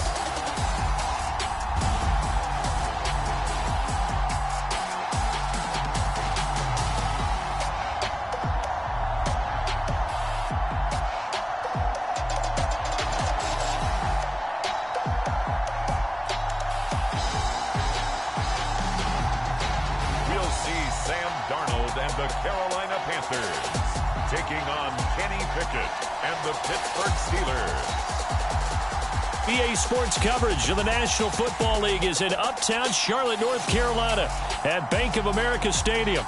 Coming up, we've got what should prove to be a good one between the Pittsburgh Steelers and the Carolina Panthers. And a welcome in, everybody, with Charles Davis. I'm Brandon Gaudin, and Charles, so much gets made about offensive comparisons. Here's a matchup where the defenses may just take center stage. Yeah, we're usually talking about guys scoring touchdowns. How about the guys who prevent them and change the momentum of the game when they take the ball away? I love those ball hawks in the secondary. People after my own heart.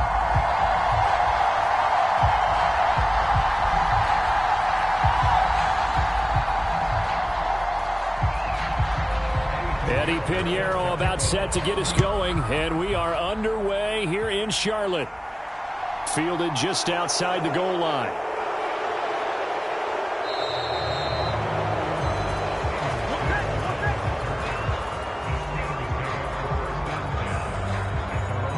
Now we get our first look at the hometown kid, rookie Kenny Pickett from the University of Pittsburgh, as he leads the Steeler offense out for their first possession.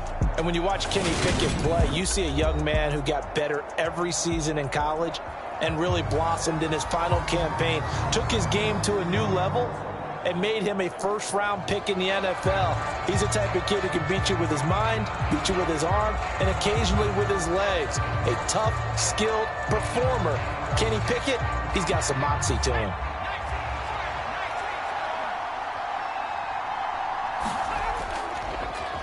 Our first carry for the second-year man, it's Najee Harris. He'll get a yard, that's all, as they get him down at the 28. And the big fella stuffed that one up in a big way. I think doubling him has to be a priority because you can't move up to the next level if you don't take care of him first. Here's 2nd and 9, just a yard on that last run. Looking to throw, Pickett. He'll get this to his tight end, that's Pat Freiermuth. And give him 6 yards here as he stopped near the 35 at the 34. Completion was given up, but that's why you play zone defense, so that you can have people around the ball when it's caught, and you don't give up much run after the catch. Third play of this opening drive as they're looking at a 3rd and 3. From the gun, here's Pickett. Into double coverage, and it's intercepted. Picked up by Keith Taylor. And the Panthers are going to take possession of the football. That's kind of a double whammy. I mean, the interception on the opening drive, that's one thing. But to give him this field position, that's another. Absolutely perfect start for this defense. They take the ball away on the opening possession. They know that their offense will get the ball to start the second half. They line them up in field goal position. And to me, they got a chance for a touchdown right here out of the gate. We see Carolina's offense getting set for their first possession here. And at quarterback, his second season with the Panthers, Sam Darnold. And the thing with Sam Darnold is we know the skill set is there. May not be the most mobile or strongest arm quarterback in the league, but usually plays with really good poise and at his best, like a point guard in basketball, able to move around and distribute the rock. And now, as with every potential turnover, they're going to take a second look at this just to make sure. At issue here, does the football make contact with the ground before he secured it? And I think some of these angles are going to give us a pretty good look. Secured is the important part because the ball can touch the ground, but it can't be loose when it does. So that's what they're going to have to try and figure out.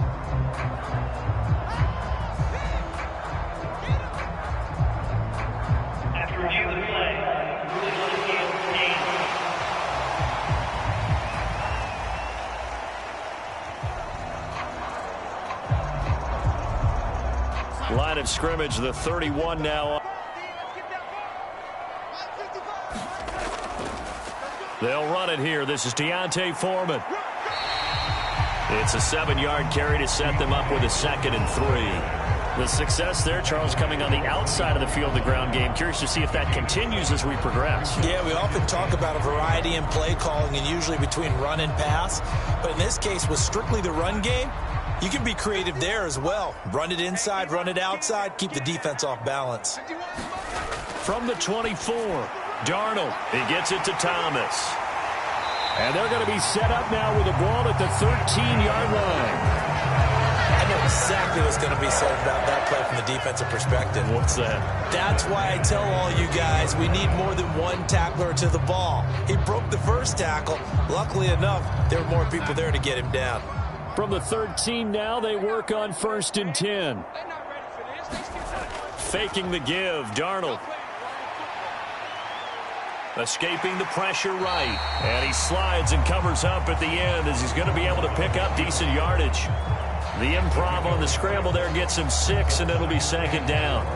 You know what I like about that play? He didn't try to do too much on 1st down. He took what the defense gave him, put together a solid gain to bring up 2nd and manageable. Now they have a couple of plays to pick up just a few yards and a new set of downs. Now a 2nd down throw for the end zone, but it's incomplete.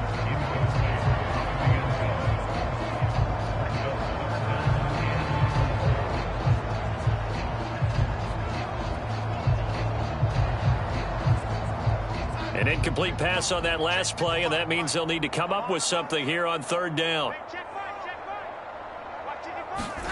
Darnold. And that is incomplete. Well, the other day they told us when we've got 3rd and 5 or less, we have to be able to convert. And I guess every team would say that, Charles, but an opportunity missed there. What they were trying to tell us is they believe it's a matchup game at that point. And they liked some matchups that they had, thought they could exploit them, unable to do so on that play.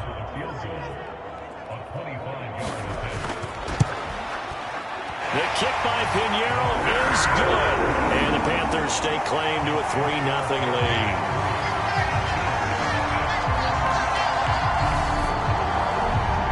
So an opening drive field goal maybe doesn't whip this crowd into a frenzy, but I think that they will take the early lead. There's no doubt about it. They will always take the early lead, and maybe that celebration comes later if they play well and they can break things open. But right now, this is all about letting the offense just get settled in.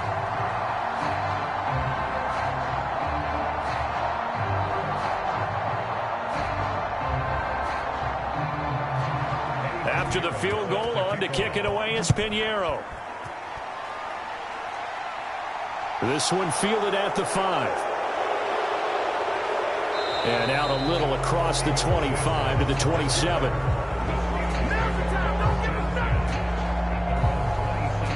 So Pittsburgh retakes the field for their 2nd offensive possession. They threw an interception the first time they had the football, only gave up 3 points off of that, so shouldn't be a difficult hole to overcome. It really shouldn't, as long as they're not listening to the chatter coming from the other side, because when you throw a pick, look, I know defensive backs, they have a tendency to be a little bit loud after they take one away, but they also have a tendency to gamble a little bit more, thinking they'll get a 2nd one. Maybe they can take advantage of that with some double moves. They go back to the air here after the INT on the last drive. That ball caught by the former Toledo Rocket, Deontay Johnson. And they get him down, but not before he takes it across the 40-yard line.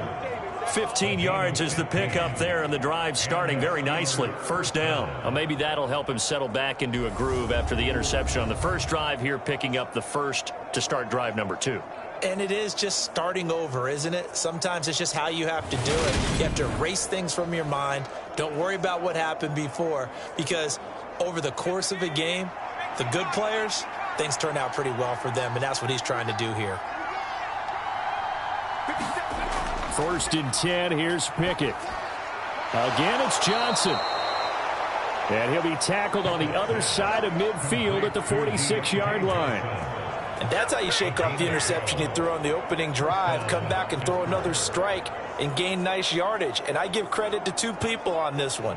The man throwing the ball and the person calling the plays. They're not shutting him down early in this game. Now a first down carry for Harris. He's got it to the 43 here. Give credit to the defense for stringing that play out, and they gave up no cutback angle. You know he was trying to dart through. No place for him to go. A nice job there, only giving up a 3-yard gain.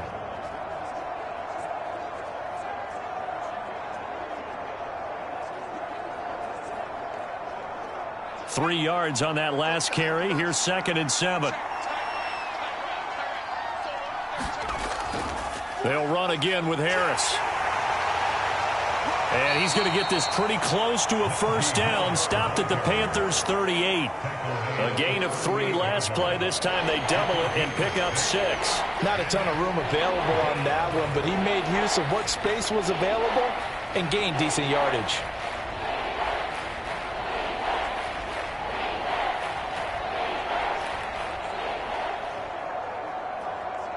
This is 3rd and 1. Very likely 4-down territory, even if they don't get it, though. They run the play fake. Here's Pickett. Able to find his man. It's Pickens. And they're going to have another first down as the tackle's made at the Panthers' 15-yard line. Well, they were in search of a short gain on 3rd down, and they wind up nabbing over 20 yards. The goal for any offense versus a zone defense, find the holes where guys are available and put the ball on the receiver before any defender can step up and fill it. They did it well there. Perfectly executed crossing route.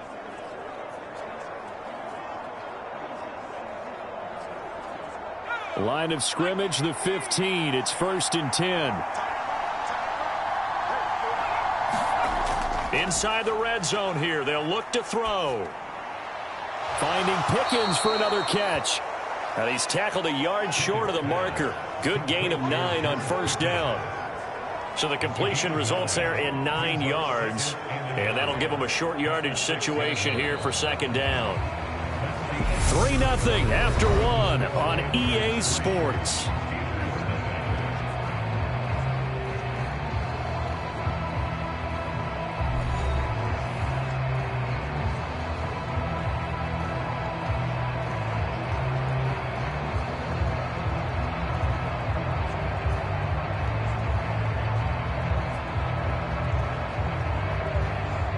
First down marker at the 5. It's 2nd and goal. Harris running straight ahead. And he'll be brought down right on the edge of the goal line at about the 1-yard line. A 5-yard gain there makes it 1st and goal. They were not fooling around at all, were they? 2nd and short, and they brought out the heavy package. Almost felt like the super heavy package against that defense, didn't it? Yeah, I don't think they expected that much beef up front, and it turned into an easy first down conversion. Harris is into the end zone for a Steeler touchdown. So they brought the extra bulk in down on the 1-yard line, and they're able to push this one across. Yeah, I can just see your face right now because I know we're mind melding on this one. Coach Madden would love this. Power football, hat on a hat, chest to chest, driving forward, touchdown.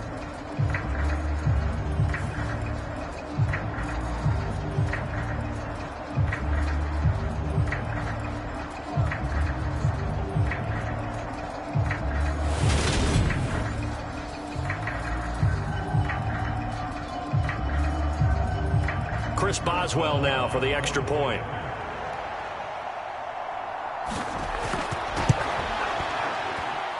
And this is up and good to make it 7-3. So that drive goes 8 plays. And it was Najee Harris who finished it off with a touchdown run.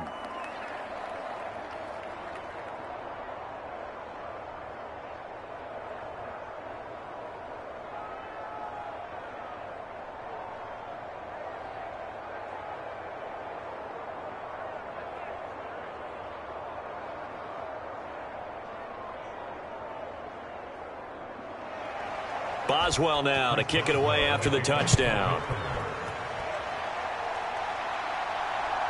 And here comes a return from just beyond the goal line. And he'll go down as this drive will start at the 25-yard line. The Panthers coming back out onto the field for their second drive. And last time they got 3 points, but it was a chip shot field goal. And when you go to the sideline after a chip shot field goal, maybe the offense not too happy. It's a balancing act, isn't it? Because you're exactly right. They're none too pleased that they didn't punch it in for 6 points. But they also have to remember they did put points on the board. 3 points is 3 points. And in this league, you take points when you can get them. Not easily done.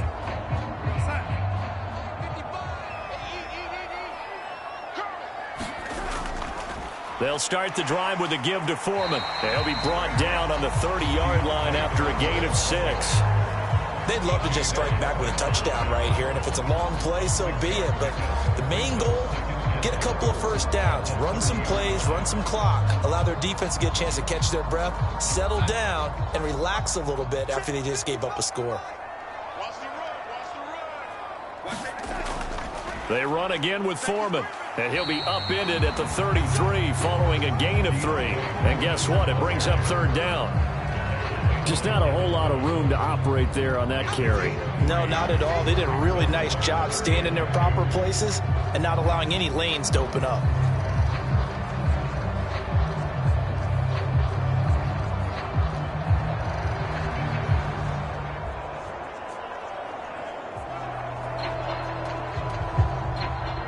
The Steelers now in the nickel here on 3rd down. Now it's Darnold. Looking for Thomas, but that's intercepted. Picked off by the linebacker, Miles Jack. And the Steelers are going to take possession of the football. So that changes things. You get the interception, and then to boot, a good return tacked on. And really, it was down to him versus the quarterback on the return, and that's one you would think the defender would win. But a nice job there of seeing the play all the way to the end and making the tackle by the QB. And Pittsburgh getting set to take the field. And really, you can't have a better situation than this. 1st and goal at the 1.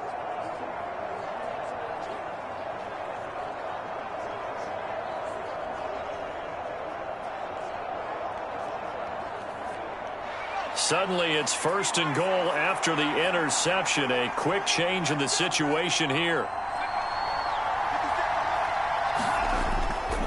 They'll try to run with Harris. And he is going to lose yardage here.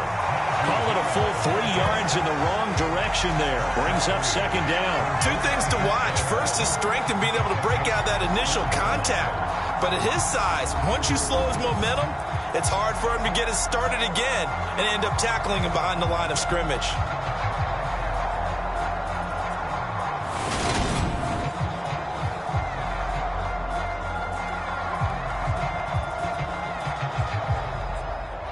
From back at the 4, here's 2nd and goal.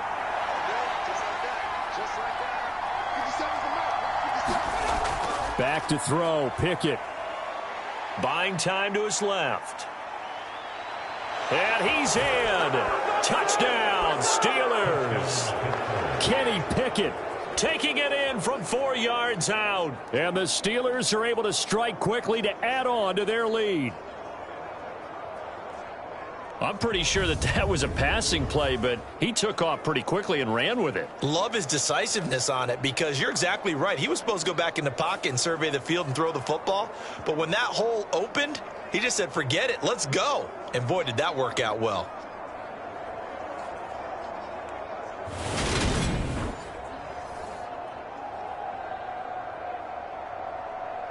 Boswell for the extra point.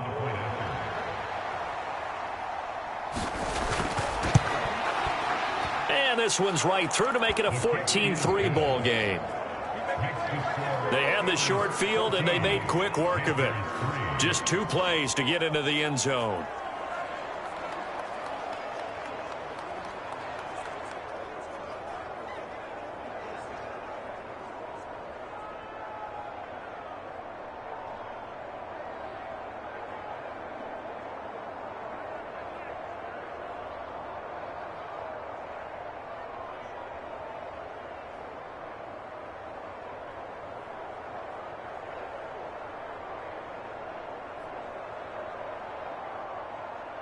Boswell now to kick it away after the touchdown.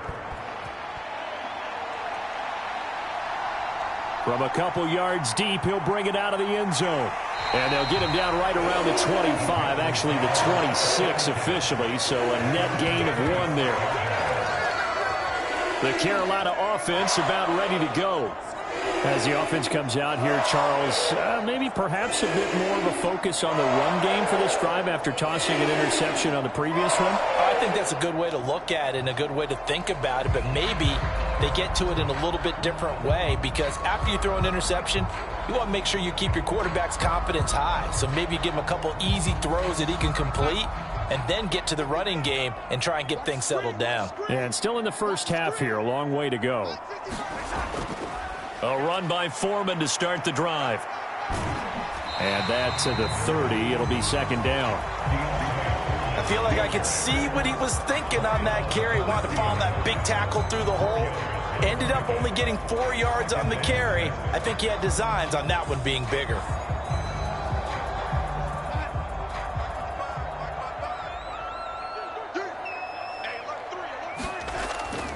Again, it's Foreman.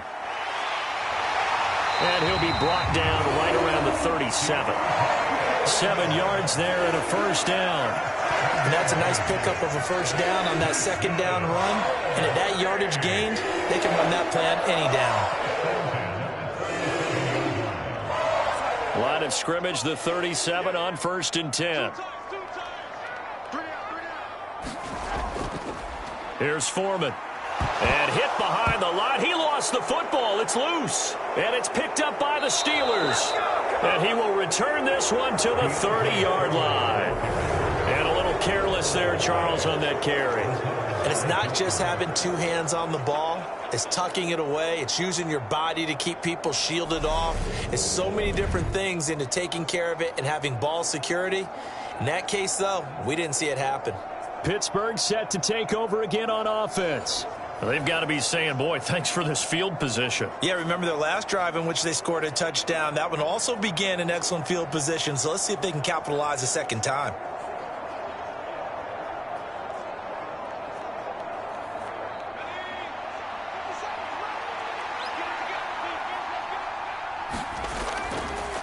They hand this off to Harris.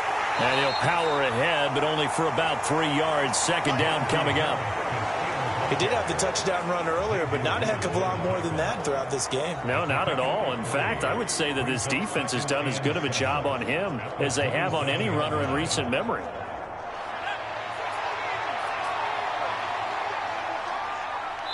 We've got a 14-3 ball game with 2 minutes left in the opening half.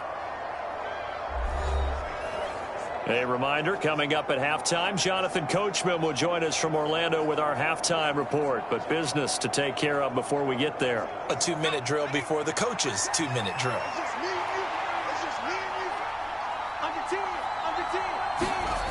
From the 27, Pickett, and he fires one that's intercepted.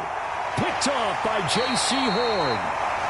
And the Panthers are going to get it back here just shy of the 20.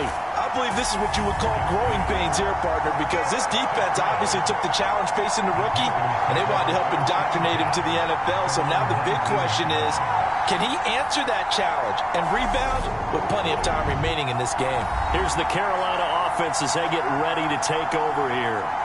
They're sort of seeing themselves spiral out of control. Let's see if they can get things back on track.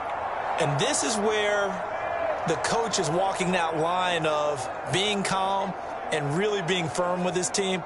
I had one tell me once, when we were having a tough patch, this too shall pass, this too shall pass. And finally we kept having a rough patch. He said, but you've got to do something to make it pass. And that's what they have to do. They've got to get some control back, get themselves reasserted, and calm things down. See if they can get calm and reassert themselves here. To this point, I've been impressed with the work defensively. They have not allowed a lot of receivers to run free. And there's another example, another incompletion. An incomplete pass on first down. That leads to a 2nd and 10. To throw is Darnold. He gets this one to Hubbard, complete. And up to the 35 before they're able to knock him down. It's a Carolina first down on a gain of 16. I know you're trying not to scoreboard watch, but you only got 3 points. You're kind of hoping that type of play there gives you some positive momentum going into the half. They need to do something to get more than that 3 number that they have on the scoreboard right now. On 1st and 10, Darnold. He'll fight his man, Laviska Shenault. And he'll be taken down, but not before they work this to the 45. Charles, to move the chains that time, they had to complete it into double coverage, and they got it done. And it's never easy overcoming multiple defenders, but he sure made it look simple. Found the right spot to exploit and won his 1-on-2 matchup. To the air again, Darnold. Flushed out, and a big loss here as he's taken down. Now the Panthers going to use the first of their timeouts as they'll stop it with a tick under a minute to go before half.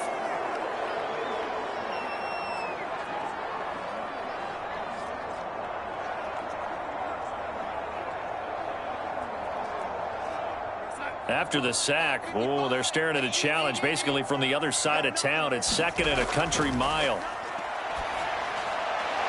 Darnold throw complete there to Thomas. And he'll go out of bounds, it looks like, right at the 40. So the completion good for just 3. And they're going to face an uphill battle here on 3rd and long. Yeah, that one was covered pretty well because they were trying to leak the tight end out into the flat. I think they were hoping he could catch it and turn upfield and pick up the first down. Boy, tough spot here as they approach the line of scrimmage. A long way to go to try to pick up this first down. And he stopped at the 44. It's also a gain of 4. And now it's 4th down. Now the Steelers use the first of their 3 timeouts as they get the stoppage with just under 50 seconds remaining in half number 1.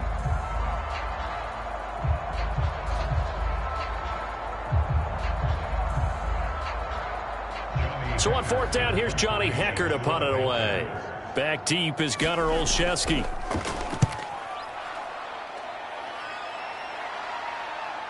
This is taken at about the 14. That'll go as a 39-yard punt. Give him 9 on the return. And the Steelers will go on offense here, 1st and 10. The Steelers taking over now late in this first half. Already enjoying a 2-score lead here late in the second quarter. Not a ton of time left. We'll see if they can work this at least into field goal range and try to get 3 to add on even more to their lead.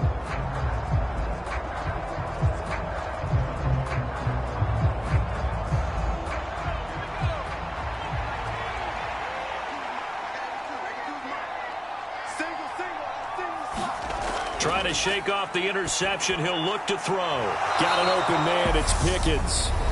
The Steelers signal for the 2nd of their timeouts as the clock will stop with 37 seconds to play in this first half.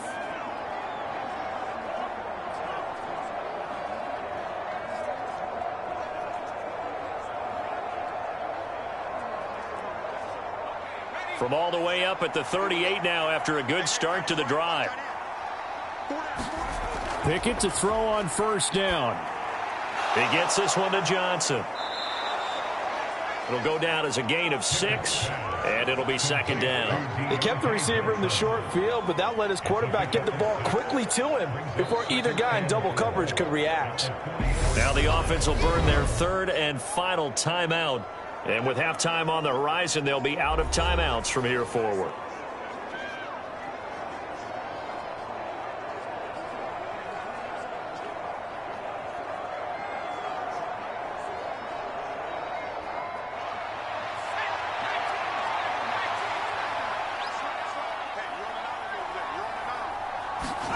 Looking to throw again on 2nd down. Pickett. And that is incomplete.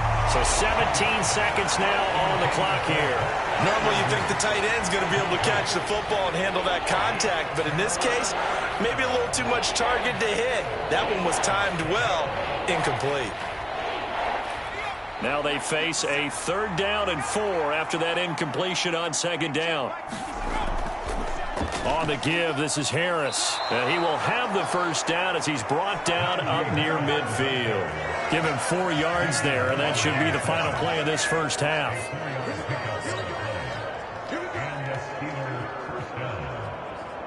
So we've reached halftime here with the visiting Steelers out in front.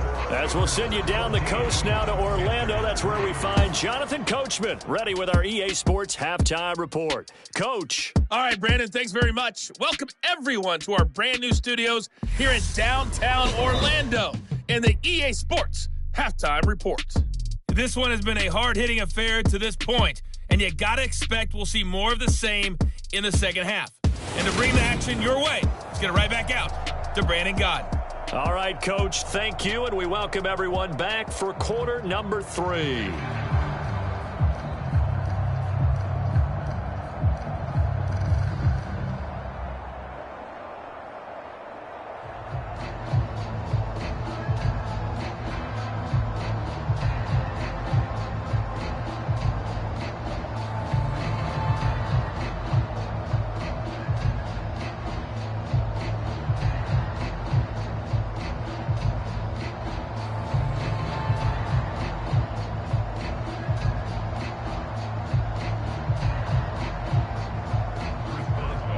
The Panthers going to get the football first, trailing here as well as we resume play in this second half.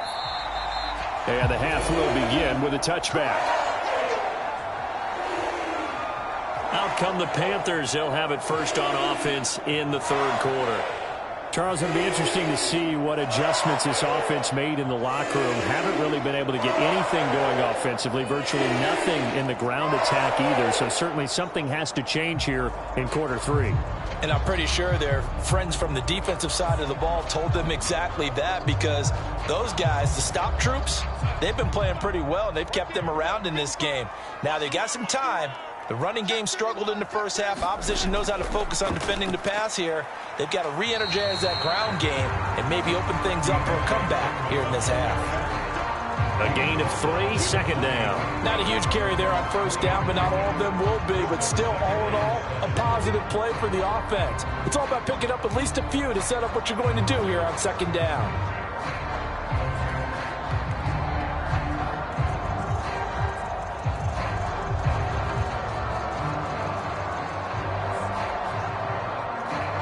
The last run got 3. Now here's 2nd and 7.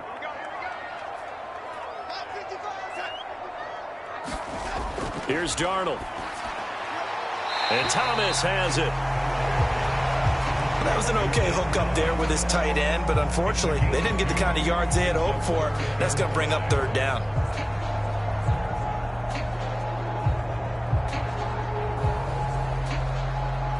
This offense in desperate need of a conversion as they come up on third down.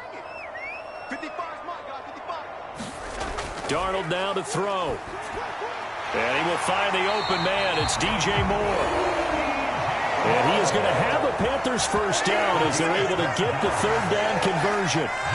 It would be safe to say that as precise as routes are supposed to be run in the NFL, maybe they're not quite as precise in college ball. That's accurate, yeah. And I think we saw a college route in the NFL there. Just find the soft spot, find the dead zone, and find the first down. And that's what he just did.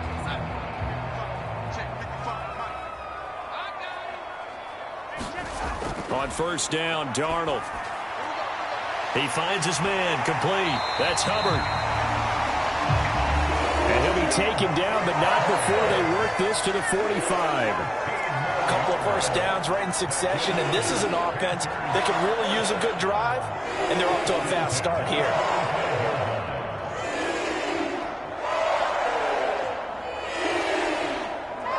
Still in search of their first touchdown of the game, but they're on the move. 1st and 10.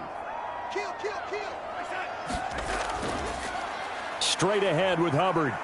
Down to the 42, second down.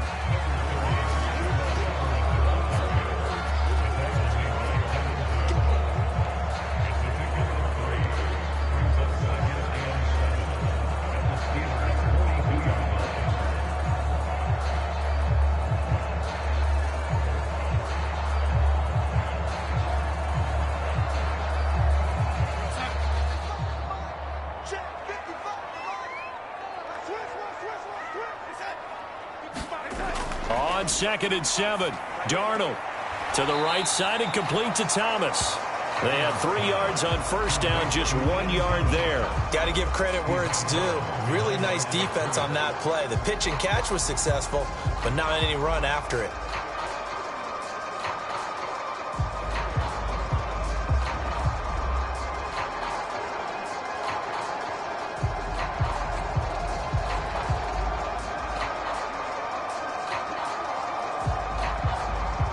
Seventh play of the drive upcoming here on 3rd and 6. Now Darnold. Looking for Marshall, but it's intercepted. Levi Wallace with a pick. There he goes right side. And he brings this one back. It's a pick 6 for a Steeler touchdown.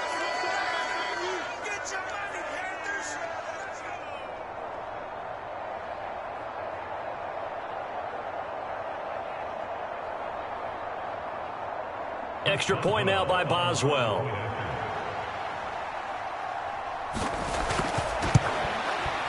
And it's 21-3. So the defense creating some points, not only getting the interception, but then returning it to the end zone for the pick 6.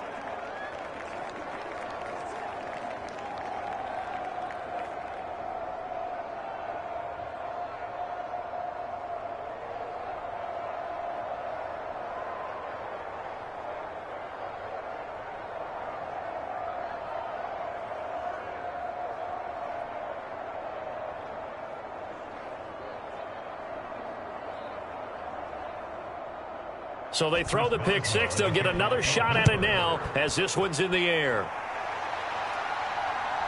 From a yard or two deep, here comes a return.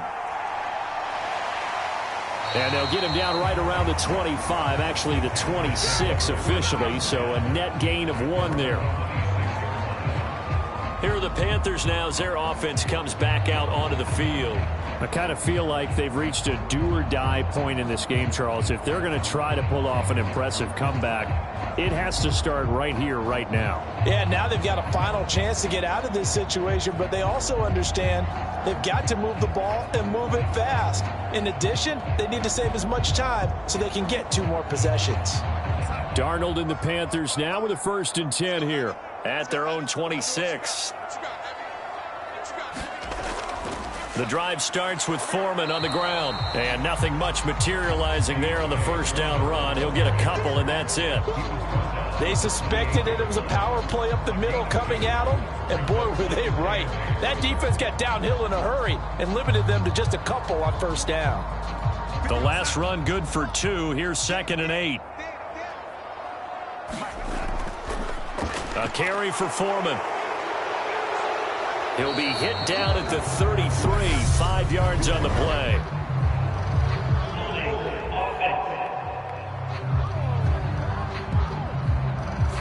So not a lineman, but the tight end instead this time, drawing the holding call. And more what you're getting with tight ends are guys who are much more receiver than blocker. They may be willing, but that might not be their thing. Oftentimes, they'll be the ones getting the penalties. Now they face a 2nd and long following the holding penalty. Back to throw, Darnold. He'll find his man, Terrace Marshall, complete. He'll be dropped at the 25 after a gain of 6.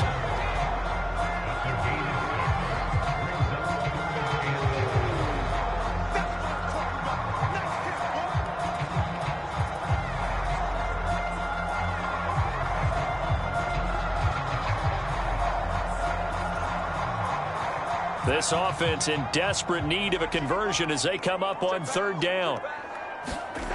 Darnold from the gun. And he'll be taken down, but not before they work it across midfield. A big gain of 28 as the drive continues. Well, we talk all the time about playing situational football. Right now, I think the scoreboard is dictating what they need to do. Where they are in this game, they've got to push the ball downfield, take their shots, try and get big chunks of yardage in a short amount of time. That was a nice play there.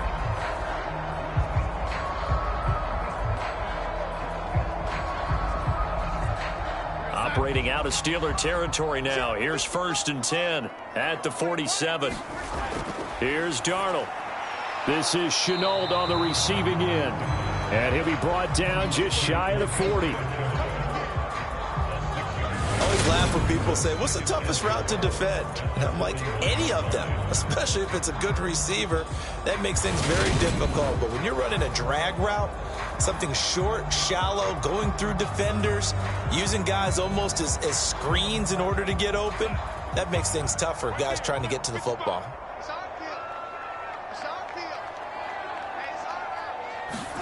Again, Darnold. Eluding the pressure right. And it's incomplete. Took a shot, couldn't connect. His impatience has to be bubbling over, trying to find a way to get his team to the end zone for the first time. He did find a way to break, contain, and get outside to buy his receivers a little extra time, but the connection couldn't be made on that throw. Now they face a 3rd down and 4 after that incompletion on 2nd down. The shotgun snap for Darnold. He's hit. He lost the football. Put it on the carpet. And it's picked up by the Steelers. And his guys are going to take over at the 34-yard line. Well, if these guys wanted to get back in this game, they needed an almost perfect second half. And down 3 scores, a lost fumble here certainly doesn't fit into that plan. That reminds me of my plan in college to get an A on the papers I turned in, but that didn't work out too well either. Too many mistakes by both of us. I mean, that's just pure and simple. And that's why that's exactly where they are in this ball game. They're going to need a huge turnaround if they want to try and win this one.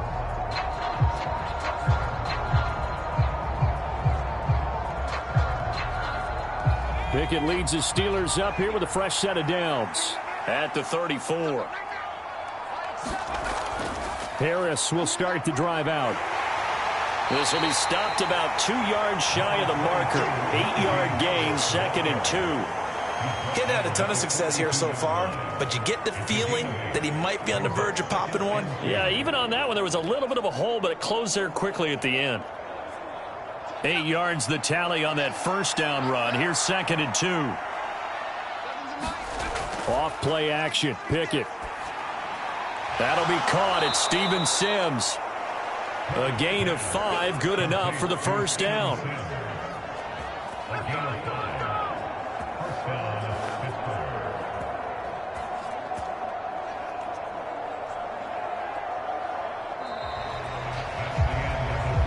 And that is going to do it for this 3rd quarter of action.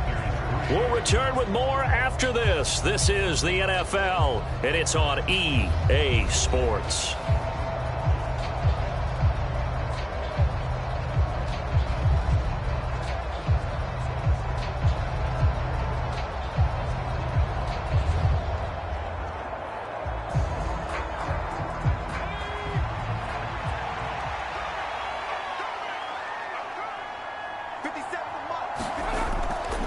Now Harris. And he'll get across midfield and into Carolina territory. 5 yards on the carry. Good pickup on 1st down. You can really tell right now both sides have amped up the aggressiveness. That time the offense winning the aggression battle. And the defense was obviously aiming for the football, maybe a little bit more so than the runner himself, and that's why he was able to break through and get the gain that he did. Again, it's Harris on 2nd down. And he's going to get this pretty close to a 1st down. Stopped at the Panthers' 43-yard line. Brandon, I've got to think this offensive line has got some smiles on its faces. And I know it sounds crazy, but they practiced for this back in training camp. They knew they'd be in situations where it'd be extra defenders in the box coming after them, trying to keep them from locking down a game. Right now, they want to show the world they're up to the challenge. And he will have 1st down yardage as he's brought down at the 41. Brandon, when a defense just simply can't get off the field on 3rd down, and we all know how important that down is for both sides of the ball, you often feel like you're just a step behind whatever they're doing offensively. And one of the differences in this game, no doubt, 3rd down conversion, and that is going to be a story they'll talk about after this one.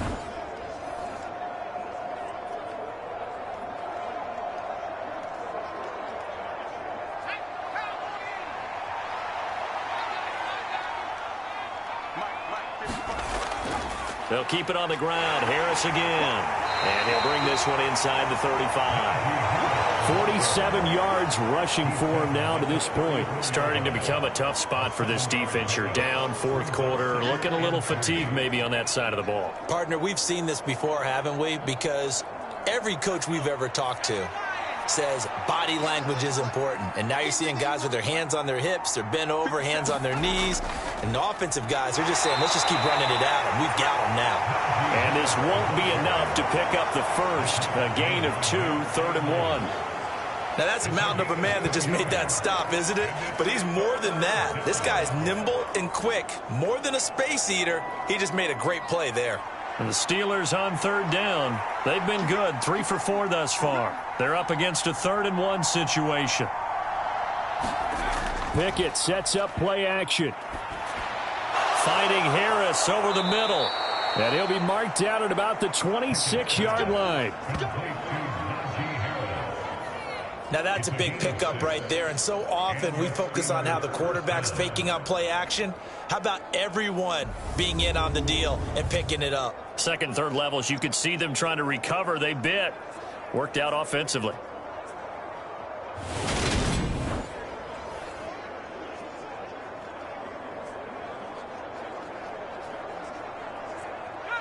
Coming up to the line, and they will need to run another play here before the 2-minute warning.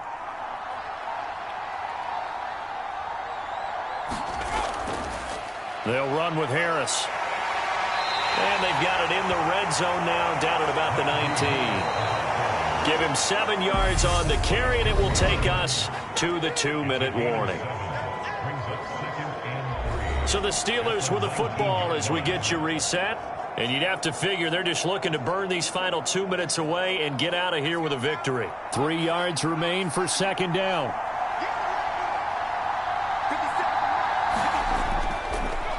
This is Harris.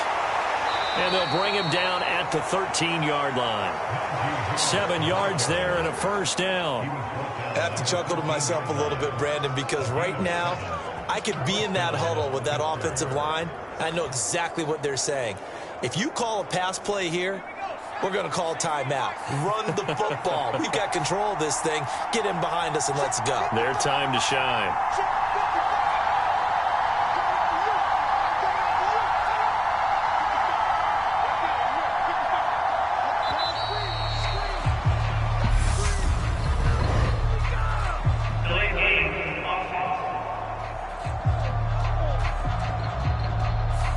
The offense knew it. They were already starting to walk back as that one is accepted.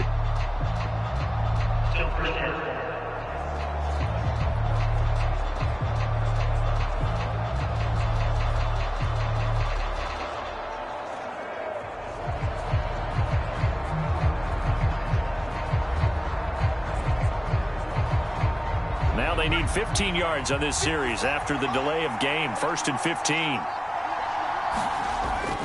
Now here's another carry for Harris. And he's brought down. That one good for 17 yards, and now they've got it 1st and goal. At carries like that, that's how they're going to continue to salt this thing away here, Charles, in the 4th quarter. Yeah, how about that? A new set of downs. Clock continues to move. No better way to close out a game than to tap those mastodons you have up front and say, guys, keep pounding them. Let's keep the ball, keep their offense on the sidelines, and let's close this one out.